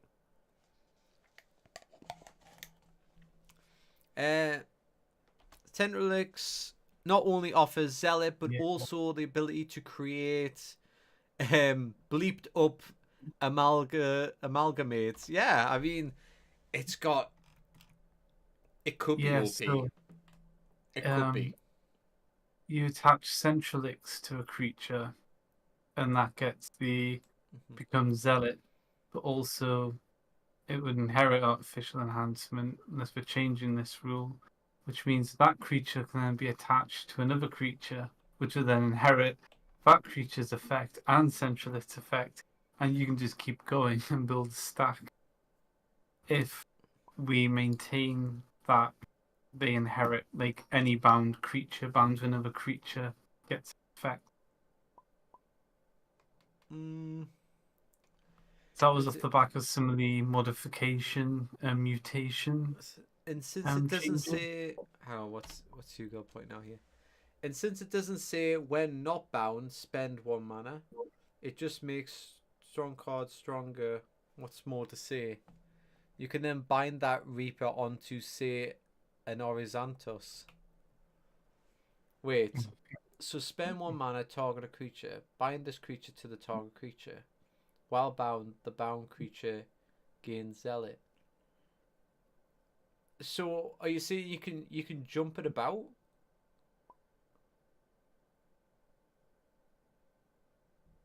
So, right. So an example would be, so you got these, you bring him out, you go, okay, go to that for mana, and now that's got this effect as well as the wild bound, which activates, 'cause that's bound to it. So then you can do that. And then for another mana, you can do that and just build a golem. Um, I don't think so. yeah, this No, so this is off the back of because the it says modification bind. mutation Oh, stuff. the modification thing. Yeah, it's basically when a creature binds to another creature, that creature gets all the effects of what's of Yeah, this creatures was that are built. bound to it. That effect was made pre that idea. Yeah. Unleash says, I think my favorite card from Shotty is Craxid because he's so goofy. Oh, that's good. At least somebody Yeah. loves the Craxid. We kept pushing that thing. People just weren't grasping it. I think people were like, "Oh yeah, that's cool." We're like, "But you love it, right?" Sure, sure. You love Like a it though. crack, you keep on rolling, James, even though it's never been seen rolling. It's never been seen rolling. Might need more clarification considering Hugh God found a loophole for what it's not intended to do. Yeah. Maybe we need to clarify. I think I um think the inherit effects from other creatures probably might be getting dropped to you, God. So there's that. yeah, I like the idea of golems combining and everything, but It is a fun idea, though. it's fun but fiddly. So we need to know. It gave golems their identity. See, because if Dun, dun, golems dun. got the inherit, there's a problem because then you introduce the mutants. You're like, oh yeah, so mutants get the inherit. Then the Oh, yeah. golems combine and get the inherit, and then the morphs get combine and get the inherits. And I'm like, but if everything has inherits, then it's not special. It's not its Yeah. own. It was more standardization. So um, when If basically when you morph, you just equip the other creature to it. And then the general rule is if a creature is equipped to another creature, that creature gets its abilities as well. I think Not its actions, morph should but just be you get to transform. So like hmm, there's your star, you transform, it's morphed into something else. That's great. The mutant was um you had something and then you could how would it work? You could place something on top of it and it would gain the old effect, but it had mutated into something different. And then the oh god, what was it called again? modification, Modify. modify. Yeah, Modify was was something it on the reverse field. mutant? Yeah, something on the field could like slot into something else. But then Yeah, it just all sounded too similar and it got too messy. It felt like it was going too down the line of Digimon, and it's not Digimon. It's Shard, so it shouldn't there feel was that a way. If it Digimon feels high that to way, it. I'll just play Digimon. Yeah, yeah, there was a Digimon high to it. I think the other way is there's more rules to consider. To say, oh, if it mutates, it does this. If it metamorphs, it does that. But yeah, Slava takes actions, not Yeah, abilities. Slava takes the actions, not abilities. Yeah, that was a big thing about it. Discussion for later, though. I'd keep ranking for now. Yeah, let's keep on ranking. Mhm. So Centrelix. I think as we interpret the effect, if you can just equip it to one creature that gives it zealot, and that can be any creature really, that's pretty cool. It's a pretty strong effect. Yeah, I would say dope. Not Got a dope not taste. OP. I think it could be OP. It's goated. Any creature could Okay. gain Zealot. That's OP. Okay. Yeah. There's a bit of a cost to it, but yeah, if you put Zealot on Nidhogg, Yeah. Any yeah. creature. Zealot on Midhord. There's Okay. an example right there. And if uh, it did have that Build-A-Bear effect where it just keeps going, then it becomes insane. But I yeah, think okay. with golems we'll just continue with just these type of effects rather than giving it a title where it could just equip via the effect and give bonuses, Yeah, because then it that doesn't makes have to sense. copy the effect straight up. It's a specific Yeah. if it equips to this, because some It makes could be uh, for any and then some could be golem specific as well.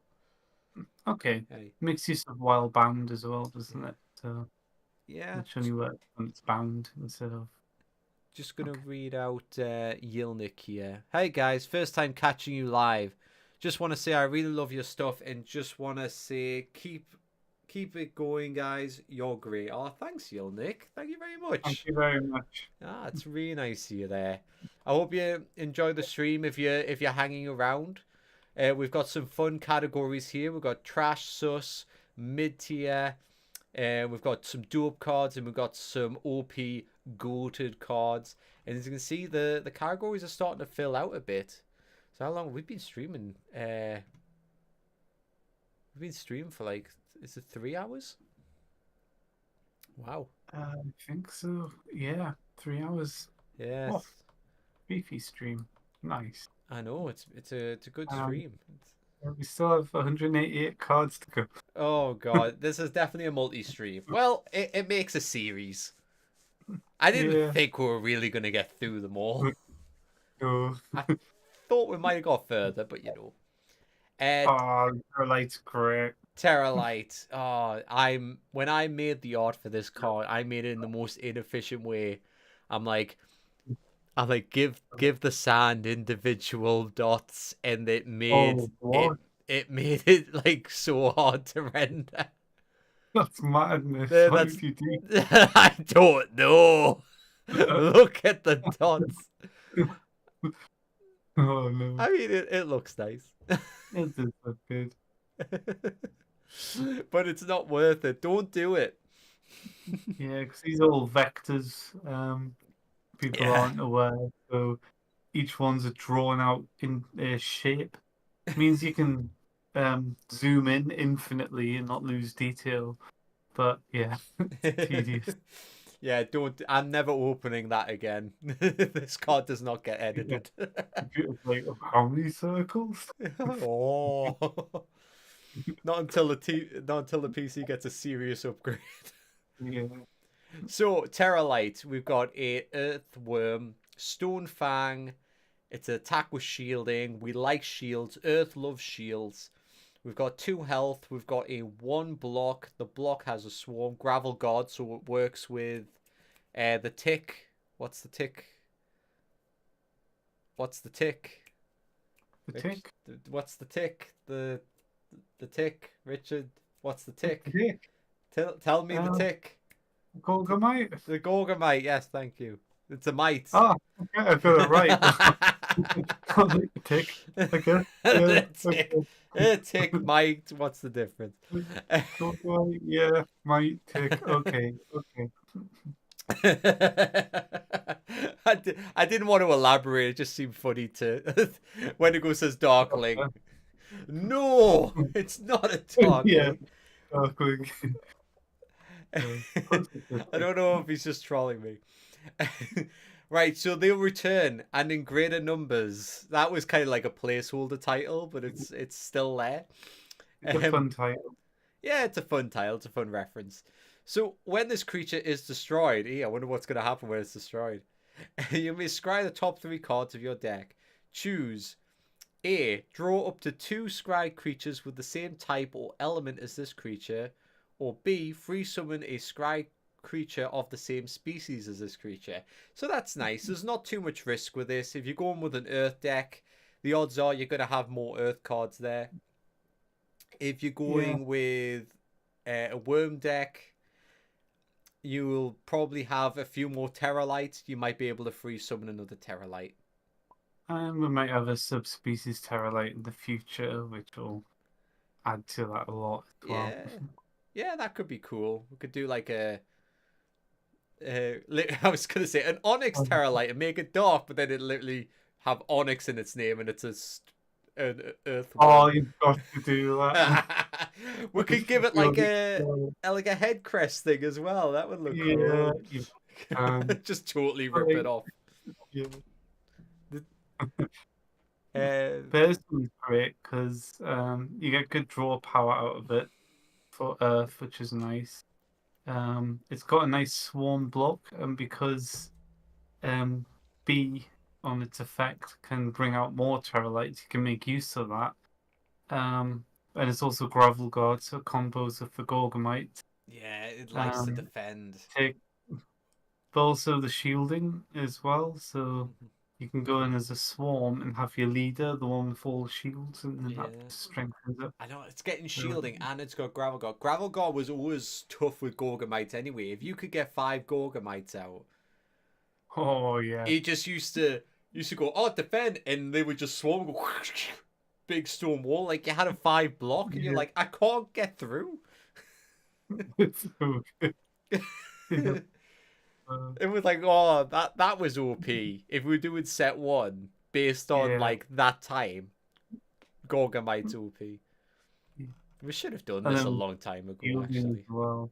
Yeah, we could do the older sets of this. Yeah, So I think this is dope. it's dope. Yeah, it's still pretty Yeah. strong. I mean, with the shielding, yeah, Darkling and Fleck. They're all listing the ticks now. yeah. The Is what's Darkling Arachnid though? no, it's classed as insect. It's got 6 limbs, not a tick. Fleck is, but yeah, Darkling's not a tick. I get its features make it look like a tick, Yeah, he's and it tickish. likes to latch to you. Ticks like to latch. Concipede, we don't have art for this one. It's the only creature that doesn't have art. I'll wait for it to have art. I thought you were asking Glenn to make this. Oh yeah, I'll have to poke him. Don't poke your I'll brother. start typing in this. Okay, so Concipede, a one-shot poison creature. We've got Blight Swarm, which is an attack with a swarm move, which is good. Combine it up, and I suppose it'll work with other Concapedes, really, which is kind of the point. A 2 health and a 1 block instinctive leap. So symbiotic. Oh God, what's that word? Concatenation. Concatenation. What's concatenation mean, Richard? Oh, just joining, isn't it? Does it? You can get 2 words, combine them, and they're concatenated. Okay. The common programming term as well, where you get 2 text Oh. and go make 1 big sentence. Well, I've learned something new today. Thank you. But yeah, concatenate. Yeah. Link them You together. could tell I've been avoiding this card if I Yeah. haven't even read that. Oh my God. Yeah. Symbiotic concatenation. I need to write. I need to draw it. Right, so from the hand, when an ally creature with the same type as this creature is summoned, you may free summon this creature adjacent to the summoned creature. Summon an insect. Concipede comes out next to it. Summon a concipede. Every other concipede in your hand. Out. Then you get your concipede. Kind of, you need to have all the concapedes in your hand to pull it off. True, you need to have all the concapedes. But yeah, otherwise it's just a friend. That's always the insect friend. Oh yeah, Wendigo knows the concatenate. Aye. I feel a bit behind now. Like everybody knows this freaking word. Yeah. Concipede, I'm inclined to say mid, but I have seen it work fairly well. Yeah, you have to have them in your hand. If we get some like better ways to gather cards in our hand, which is harder now that we've switched to scrying, rather than deck searching. Yeah. Because that was one of the reasons why oh my god, I forgot. The Gorgamite was so strong as well. It was good at finding friends with the deck Yeah, search. the scribe part makes it more challenging, Hmm. but also more interesting because you see what's coming next, and you don't search your deck for hours. Yeah. So, are we just gonna say mid because of the situation? I Only suppose. creature. I mean, hmm, hard to say because it does have a nice swarm as well. So if you get 5 concupides out, that's 10 damage, but you will lose units potentially. But then it's also got the nice block as well, so it gives good block power to poison and Oh. insect deck. But it's also a nice buddy just to have alongside other insects in general. And you can always just sacrifice it for a shard. So Ilnik saying scry is in Magic or is it something else? It's like in Magic. You scry the top of your deck. You get to like pick a card and then you can put the rest back and stuff. So yeah, yeah, very similar. So it translates well for a lot of people who are familiar with Magic. They'll know that. Um, yeah. so Hugh God saying Sacred Collective Swarm decks will be interesting a few sets down the line. Sacred Collective Swarm? What That's the angel, isn't it? Where's is that? Vans? Is that their abilities? Oh yeah, Sacred Collective. Yeah, right. I don't remember all the action names. Um. Yeah, could be interesting to see what happens. There's a few swarms that aren't on many cards yet, but there will be in the Mhm. future. The more cards that come in, the more because we rarely make new actions for the same effect and power. It's normally like Blight Swarm here. There probably won't be another 2 power poison swarm attack. It'll always be Blight Swarm. Right. So where we're putting it, you make the decision, Richard. Um, No pressure. I'd say mid for now. Mid. Okay. Yeah, it Yelnik, if could you've be. got input on where you think some of these cards belong, you can say. I know, like you might not be too familiar with the cards individually, but we appreciate input. If something sounds powerful, um, it's hard to gauge in different TCGs. But if something sounds powerful, just let us know that sounds really powerful, and we'll explain why it is or it isn't, and it gives you a grasp of things, and you might get a bit more into it. But we like a good rating video now. I think this is one of my favorite streams, just because it's more I love a tier list. the Oh, talking, the debating of it. So yeah, tier lists are good. Ah yes, the one man explosion thing. fire. Frostfire Afrit. Never gonna. One shot imp. Uh, Icy Thrash. It's an attack with sap. We all know sap can be annoying because it sleeps creatures, leaves them vulnerable. We've got a 2 health and we've got a 1 attack with Swarm Fire Rain. Right, so magic tricks. When this creature is targeted by an attack, action, or combat spell, you may play 1 combat spell for 1 mana. So yes, you could play a very strong combat spell very cheaply just because this is on the field, which is very much an imp move. I mean, it doesn't really go with frost, but I mean, still adding this to a frost deck and having that in like the holster, very powerful. I mean, very powerful. You get explosion for 1 mana. That's OP. And then you combo it with a multicast that has more than 1 mana cost. Hmm. You Depends play. on what rule we want to How do you actually. rule that? Because that's a recast, isn't it? So you may play a combat spell for Yeah, 1 mana, but then you have to recast it. So I don't. Although, if it's a multicast with... That's a 2-mana multicast, I suppose. Yeah, it's something we need to decide Because is, multicast allows you to just recast it. This yeah, is... you can. So I like that you play this for 1 mana first, and then 2 mana, and then 2 mana again. So you can pull it off 3 times, using Frostfire after it.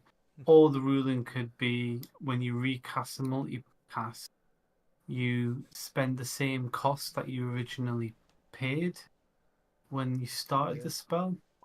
So it really depends what ruling we want, how Cool. dangerous it could run away. Yeah.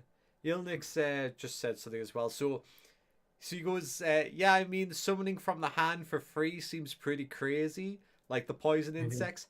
We do quite a bit of summoning for free, and I'll quickly explain why.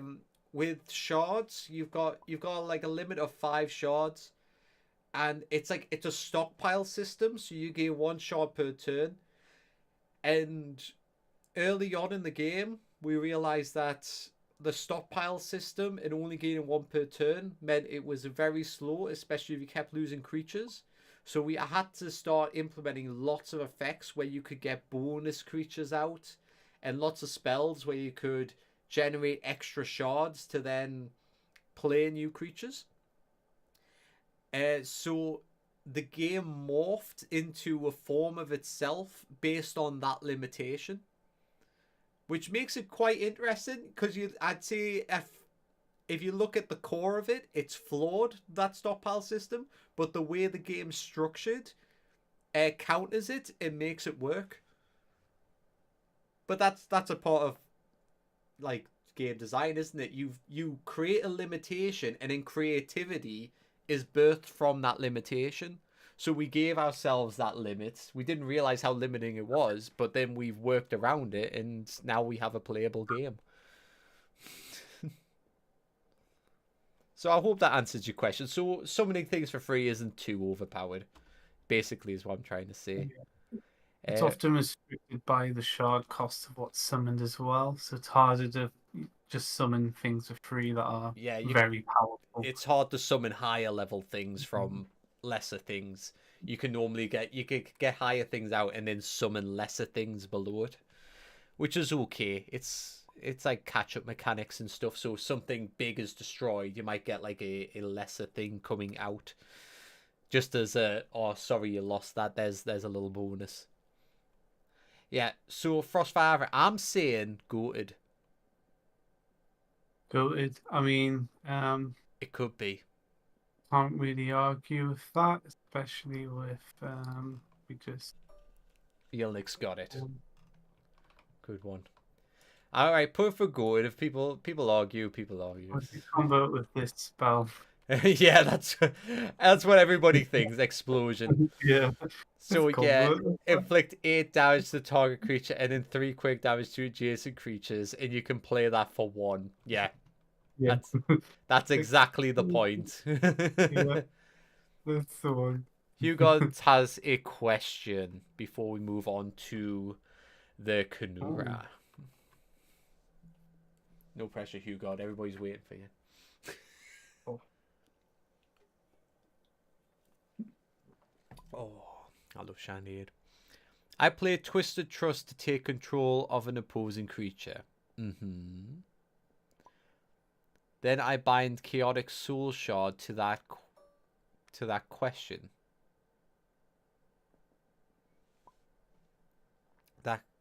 That creature I took control of. So, yeah, Twisted Trust. Take control of the target creature until the end phase. The target creature cannot be sacrificed during this turn.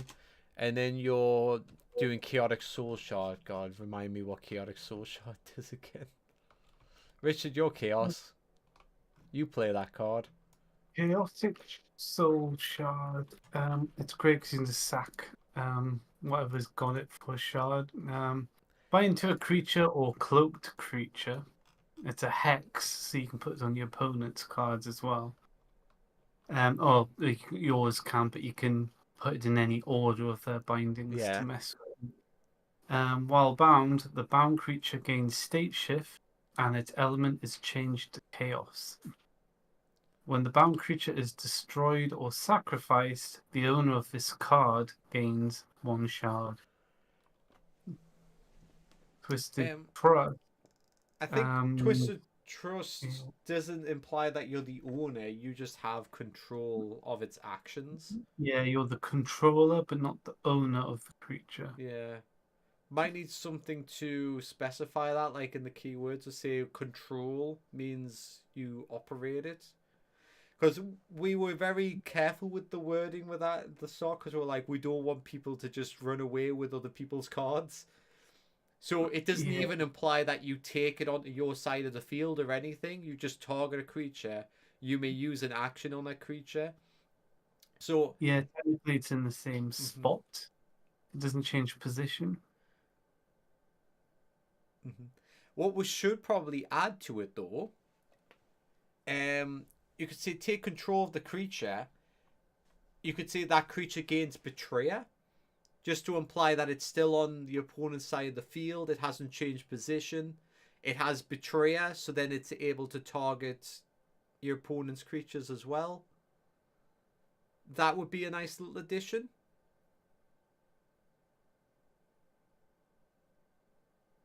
And also, it's very thematic as well. Going, oh, so Twisted Trust, you've made your Mm. opponent's creature gain Betrayer, and now it can attack your opponent's creatures, and you control it for the turn. I think it adds a little bit more to the theme. Yeah. I think with Twisted Trust, to clarify on you, God's question, it's not an ally creature. You can control it and do what you want with it, but it's still positioned on their side of the field, and it's not treated as an ally, Mm-hmm. but you can use it to attack as if it was like you can attack your opponent's creature with it and turn it against your opponent. Kind of like making it a betrayer, but you can make it use actions on your turn as well Mm-hmm. because you control it, but it's still an opposing creature. Yeah, that's why it needs to have Betrayer, because right now, Mm. the way we've worded it, it doesn't sound like it can attack creatures. Yeah, that's Yeah. true. And that would, yeah, okay. I'll add that So into it. Actually. that Um, question yeah, has led to a little bit of clarification for that card, I think. So that'll be a nice yeah, it's addition. been Thank you, Hugo. it may have been used differently in the past. So, As yeah, I'm guessing previously it just comes onto your side of the field. So it counts as changing position and everything. And then technically you're the owner of that card until the end of the well, turn. I think we've moved the card to make it clear which one we took control of, but it'll not be classed as changing position. Yeah, we probably So shouldn't. We yeah, probably just put it in front I of get it. the idea of like saying that one and moving it a little bit further forward to go that's the one, but it hasn't changed position. You've just moved it for clarification. And you can't sacrifice it. That That should probably be removed from the effect actually because you don't own the creature. Yeah, that's a problem with a Um, lot of card games, board games, things like that. Without a computer behind it that's enforcing the rules, a lot of things can be interpreted differently. Um, my brother, he gives good examples of this when he's playing board games and stuff. He always says like, "Oh, I've been playing this board game like this about 5 times," and then I watched a video. And turns out we've been playing the rules totally different, or like there's a couple of rules that like totally changed the game. So is the worm thing still viable? The worm thing? What worm thing are we talking about, Hugo?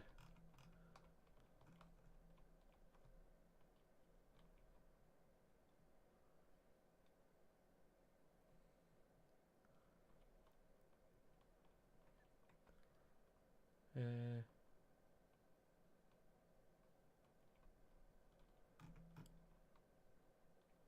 oh, to like eat it? Oh, right, yeah. Um, oh, I didn't think of that. Yeah. So you got the worms if they've got betrayer and stuff, and they want to eat their own, or they've got an effect where they can target, then Twisted Trust doesn't work. We'll have to make a worm specific one. I'm sure we can do that. That would be fun. Okay. It's an extra card. It keeps with the theme. But yeah, we'll have to do something like that because that's fun. It's a fun way to do it. And we don't want to stop you having fun. I mean, we could just change Twisted Trust to work like that, but you know, we'll see. We'll talk it over. We might just tweak Twisted Trust. Yeah, so Kunura. So Chaos Amphibian, 3 shards. It has Betrayer, by the way. Mutating Bite. It's an attack with state shift. Does 4 damage. We've got a 5 health, and we've got a 2 block Tidal Guard. Corrupted Metamorphosis. From the hand, target an allied creature with the same type or element as this creature. Morph this creature onto the target creature. So basically you can get it out dead easy as long as you're resting the creature by morphing into this chaotic mutated amphibian. The state shift, it's cool, I guess. I mean, specific to chaos decks, so nothing too exciting. The 5 health makes it meaty, at least. The 2 block is quite good. The Betrayer has some potential, but it's always selective, I guess. So, what do you think, Richard? Hugo says dope. I mean, just for getting it out easy makes it dope.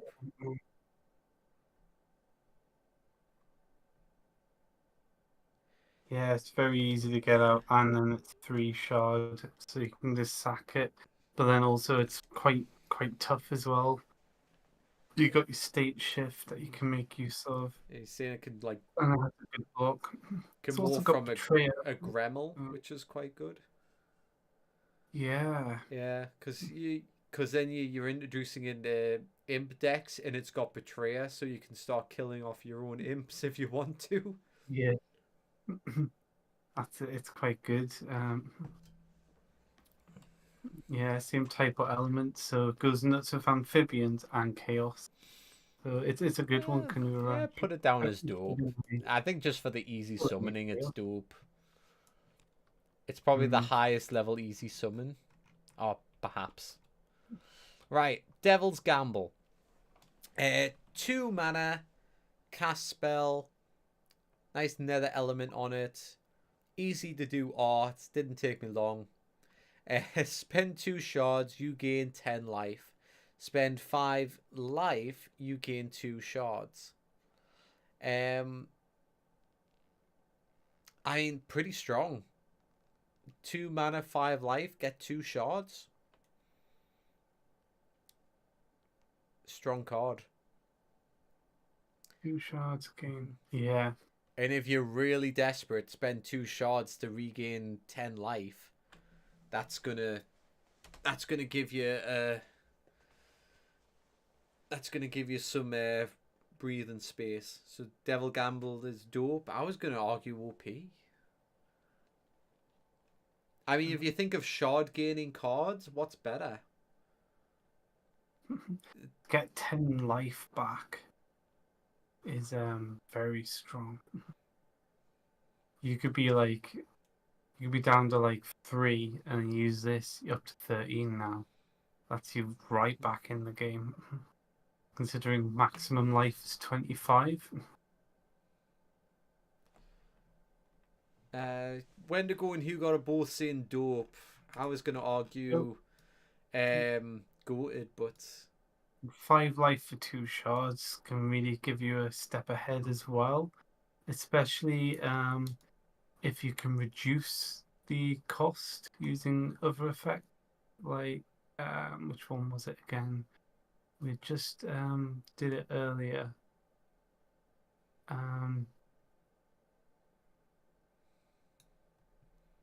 Remember card it was. Reduce the costs. Oh god, what was that? The reduce the cost of life. We spend. Yeah, this boil man. The Zontonym. So instead of spend 5 life, now you're spending 3 life for 2 shards. Is that right? Yeah, you need vitality you on gotta it. cast the vitality. But yeah, I get you. For each vitality spent. So if you've got 2 vitality on your Zontonym, It costs you 1 life and 2 mana to 1 get life, 2 shot. 2 shards. Yeah. I want to argue OP, but they're saying dope. Yeah, OP, not quite. It's balanced enough, I think. Okay. Might be OP. And then I'm trying to remember, there's one that has an effect where when you spend shards on an effect. I put it OP. Oh, it's the Bizal, man. Yeah. It would actually work the Bizal as well down here. The trash card. Yeah. Oh yeah, so trash you could just play that and get a free Bizo. Yeah. Yeah. No. It just shows the little things that the Bizo can just pop out of unexpectedly. I think Bizo might just creep up one day. So yeah, it's got potential, but I get it, it's on the field, it doesn't do anything, does it? Yeah. That's what they always argue. So overclock. Is your golem not working right? Let's overclock it. Oh. So it's an overheating lava spell with a 2 mana cost. It binds to your golem. So bind to the golem or lava creature. While bound, the bound creature inflicts +5 combat damage and gains over exert. When the bound creature blocks, the combat damage inflicted to the creature is reduced by 1. During the owner's end phase, the bound creature is inflicted with +1 wounds, so it slowly is degrading the creature, but you get a massive power boost for it. I think, even though this is specific, creature specific, I think it's overpowered. If anything, since the downside stacks up over time slowly, odds are you will get decent value out of it. Oh yeah, definitely. So overclock is solid, lots of power. Lots of power or overpower? +5 combat damage is meant. I can work on a counter as well. When the bound creature blocks, combat damage inflicted to the creature is reduced by 1. So yeah, it boosts blocking as well. But yeah, the wound, because it slowly degrades over time. Yep, it's Richard, interesting. You're repeating everything that's been said. I know. I'm just going over the situations in my head. So where does it live? It's good just to drive home a strong hit, maybe even a win. There you go. Oh, I just need a they're on like. Well, the overexert means that going for a direct hit means that you're destroying your creature. But if that can finish off the opponent, it doesn't matter. I mean, if you've got a strong golem out and you're putting an extra 5 on and it's just smacking your opponent directly. Yeah. The overexert also leaves it vulnerable. That's true. Wendigo. Yeah. And then it's going to deteriorate every end phase. Maybe it isn't. Only the end phase. It might not be OP then. First turn it is. After that's questionable. 2 mana is a nice, reasonable price as well. I would say middle dope. Yeah. You know. Okay, we'll put dope. We got a lot of dope cards in this game. Yeah, pretty dope. Oh, I know what Hugo's going to say. Oh, OP. the other part plus this guy. Like, there's no other card that does this, is there? So Nihilopod's effects. I mean, let's go through it all in the right order. So we've got 2 shards. We've got a Void Aberration. It looks freaking awesome. Void Grazer does 4 attack. It's got 4 health and it's got 3 counter with banish. So for people who don't know, if we're banishing a card, it means that it doesn't go to the graveyard. It goes to the void and nothing comes back from the void. And this effect does not contradict that technically, because it has Abyssal Net. When a spell is resolved, you may spend 1 mana or banish a creature from your hand. Return the resolved spell back to the owner's hand. So usually the spell would go to the void. We still haven't returned anything from the void. We've just prevented it going to the void.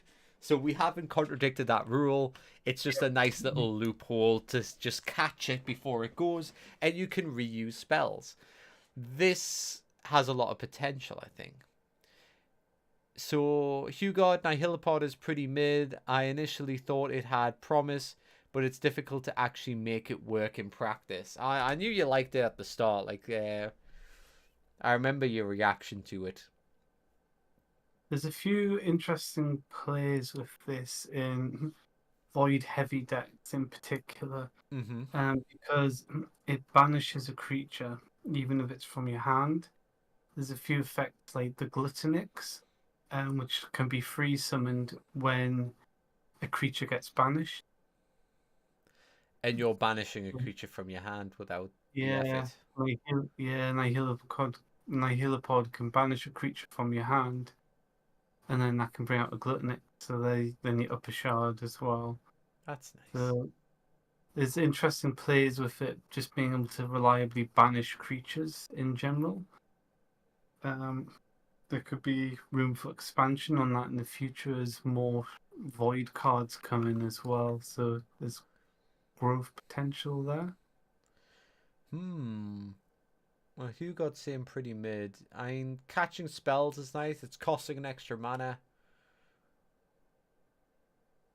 I mean, if you've got important spells, that reusability is good. Like you say, it's enticing in Void if you can force banish some creatures. What do you think then? Do you think it's mid or higher? I don't think it's below mid. No, I would say mid. It is situational. It's Okay. too sharp. Okay. It's strong though, but yeah, it is very void bound. It's not going to change the game, really, is it? Yeah. Shadow's Sorrow. It's nice that you can use spells multiple times. Yeah. With it though. So 2 mana shadow spell used during the combat phase. Shadow Sorrow is sus. When an opposing creature attacks, target an ally, shadow or cloaked creature. The target creature becomes the new attack target. Until the end phase, when the target creature is destroyed, you may inflict +1 weakness to all opposing creatures. What do you think, Richard?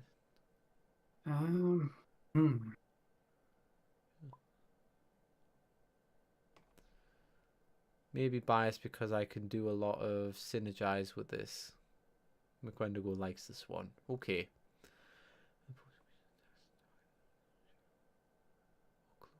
It works well with Arachnids. Well, if you've got high shadow presence in your Arachnids, that is, or cloak presence in your Arachnids.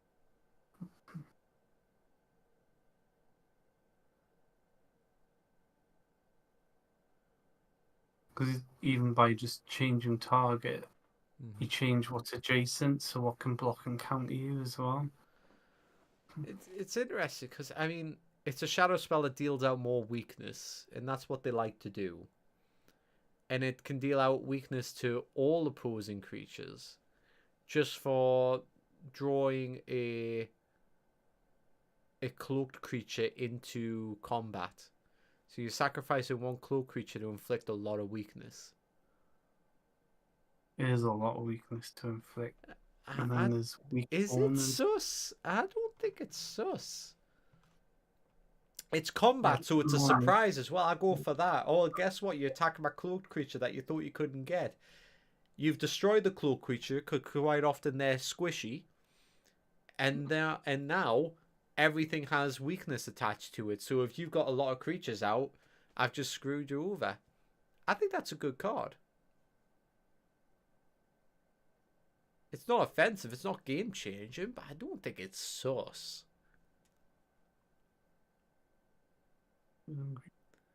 Maybe it's too situational, maybe it's too defensive, but I think if you've got shadows that are feeding off weakness or things like that, it can give you an edge. Yeah, I would argue mid with this one. I'd say mid. Sorry, Hugo, but we're thinking mid.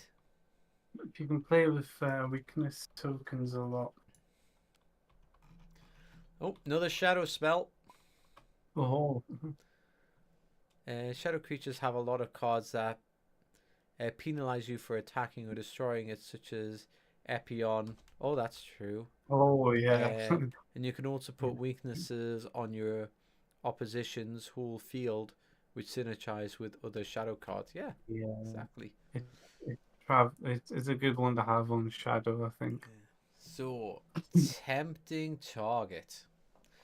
When this channel spell is played, spend 1 life. Position this card in the creature zone.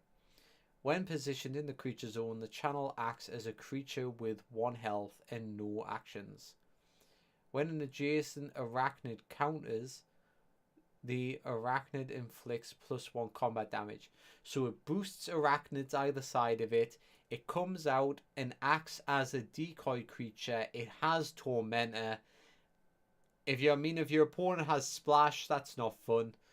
But that's one situation. Yeah. I'd say it's a good card. For 2 mana, you're getting a decoy creature out. It could help you from being attacked directly. It could save your life as well. I'd say it's a strong card. Yeah, it's specific to arachnids, but even if you ignore the arachnid thing, it's kind of nice to have. Spam a few tempting targets. Yeah, just to slow down progress. You can make a really out there deck and have like tempting target and then Frostfire Afra to get them out cheap.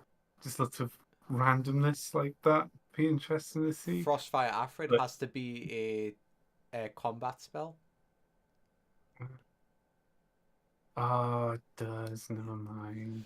But if you're trying to save up mana for a big creature, if you're trying to save up shards for a big creature, 2 mana to put out a little decoy isn't such a bad idea.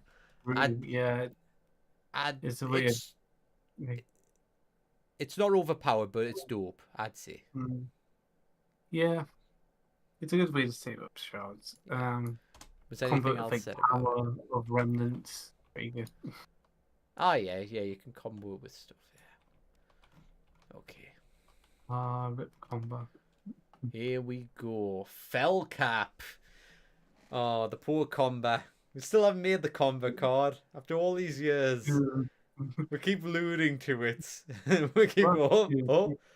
There's the combo. Back in once in the wilds now, so back. Fun. Right, so it's a plant creature. Richard, I have a plant joke for you. Okay. What is the scariest plant? I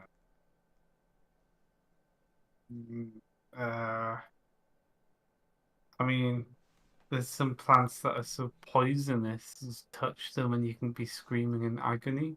So one of those? Wrong. Ah, shit. It's a bamboo. Oh, okay. Okay. Moving on. So, fell cap. Anyway, the fell cap. So it's a nether plant creature. It's got Fiendish Fury, which is an attack with strengthening, so we're going to slowly gain up strength. It's got a Dwindle Bite, which is a counter with weakening. It's got 2 health, so pretty standard with the health. The attack and counter are both 1s, so nothing special, but the strengthening makes it nice because it can get a bit stronger over time if it can stay alive, which with 2 health will be a bit of a challenge. So, Fertile Grave. From the hand, target a shard creature in your graveyard. Sacrifice the target creature and cost summon this creature. Yeah, that's pretty good because just sacrificing from your graveyard again. You can't use Wendigo on this one because Wendigo is a 3 shard. So it's not quite as good as the other card we were combining that with. The Corvazar, wasn't it? Yeah. So Fellcap is just reliable fodder. Richard, your hand's in the way of the writing. If you check the stream, you just put your hand right in the way of Yukon's writing. Oh, right. You can just troll.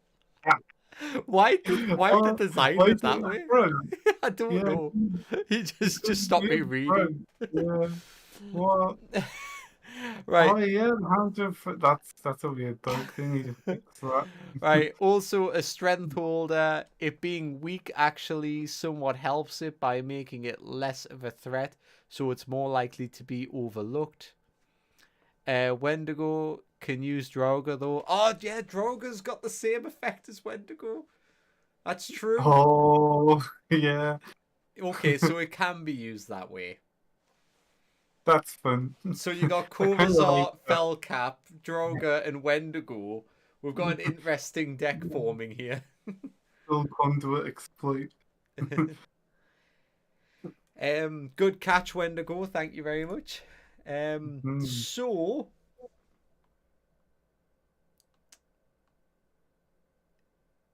it's good. Like it's not amazing though. As you got said, it's reliable fodder.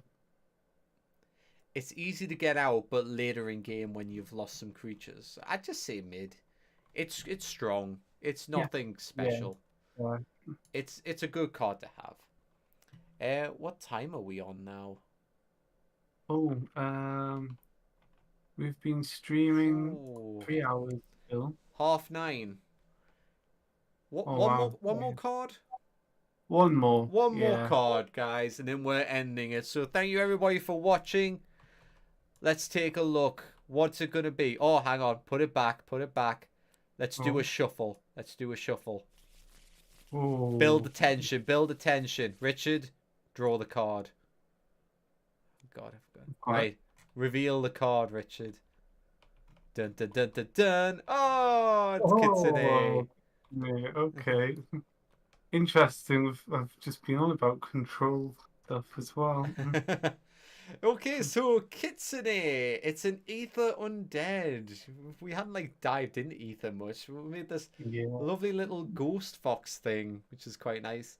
So it's 1 shot, like we say, 2 health, which is pretty standard. We've got a focus attack with focus 1 attack with ether. And then we've got Steady Mind, which is counter, but it's got a little bit of fear to it. So fear stops it being feared, so it's able to counter fear creatures, which is nice.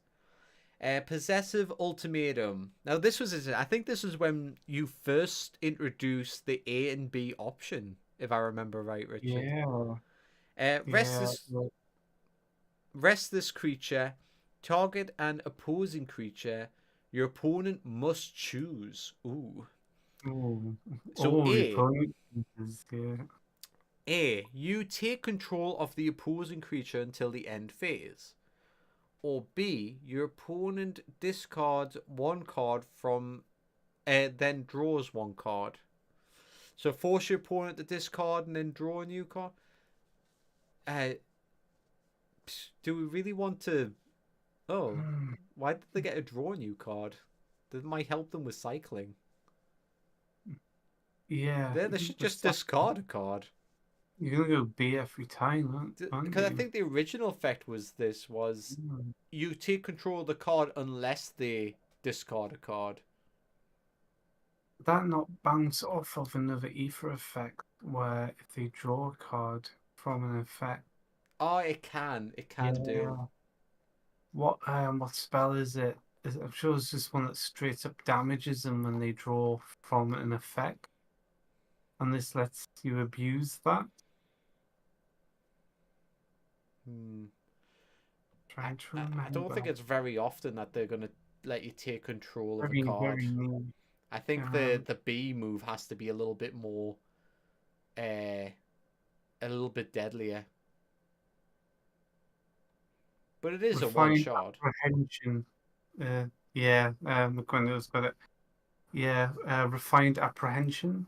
When an opponent draws one or more cards by an effect, you may target the opponent, inflict one ether damage to the opponent.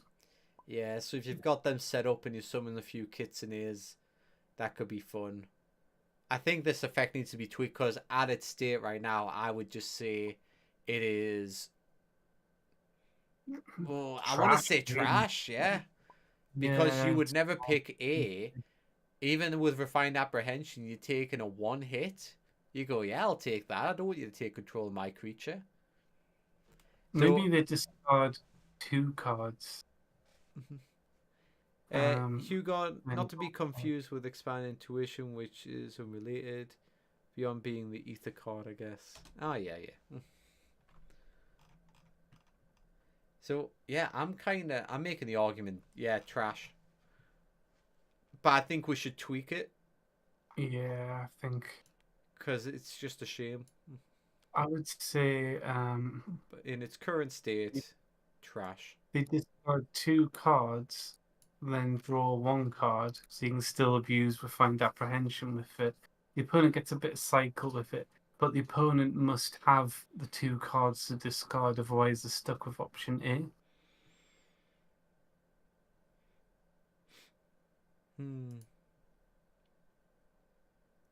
I mean, a little addition for deck out decks, but yeah, forcing them to maybe discard three cards and draw one card or something. That hurts.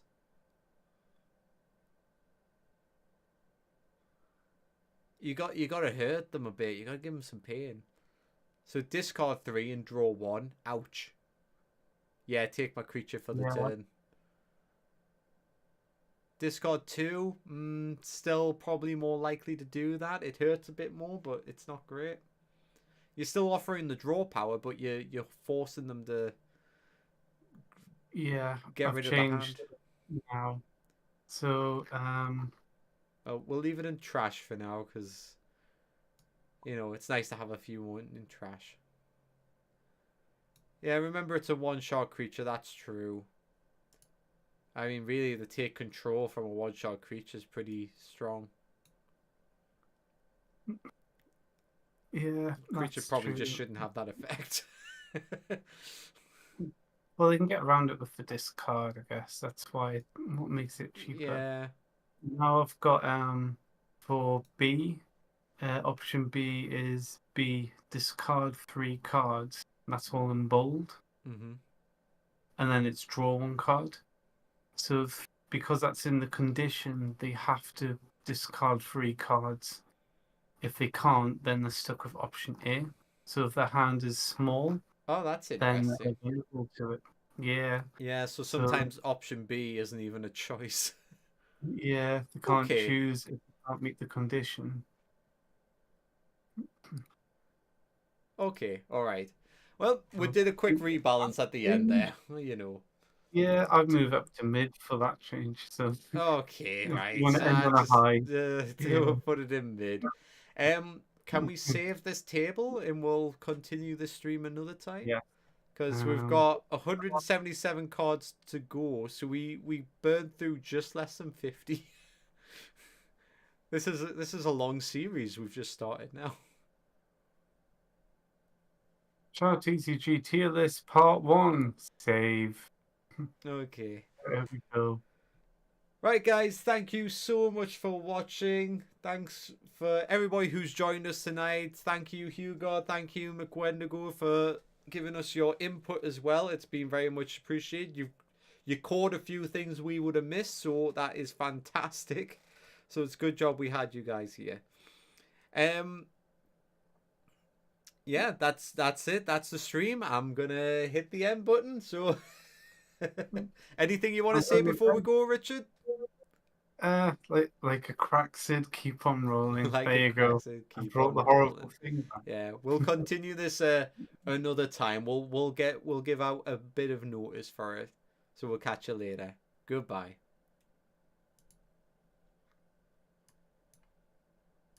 Is that it?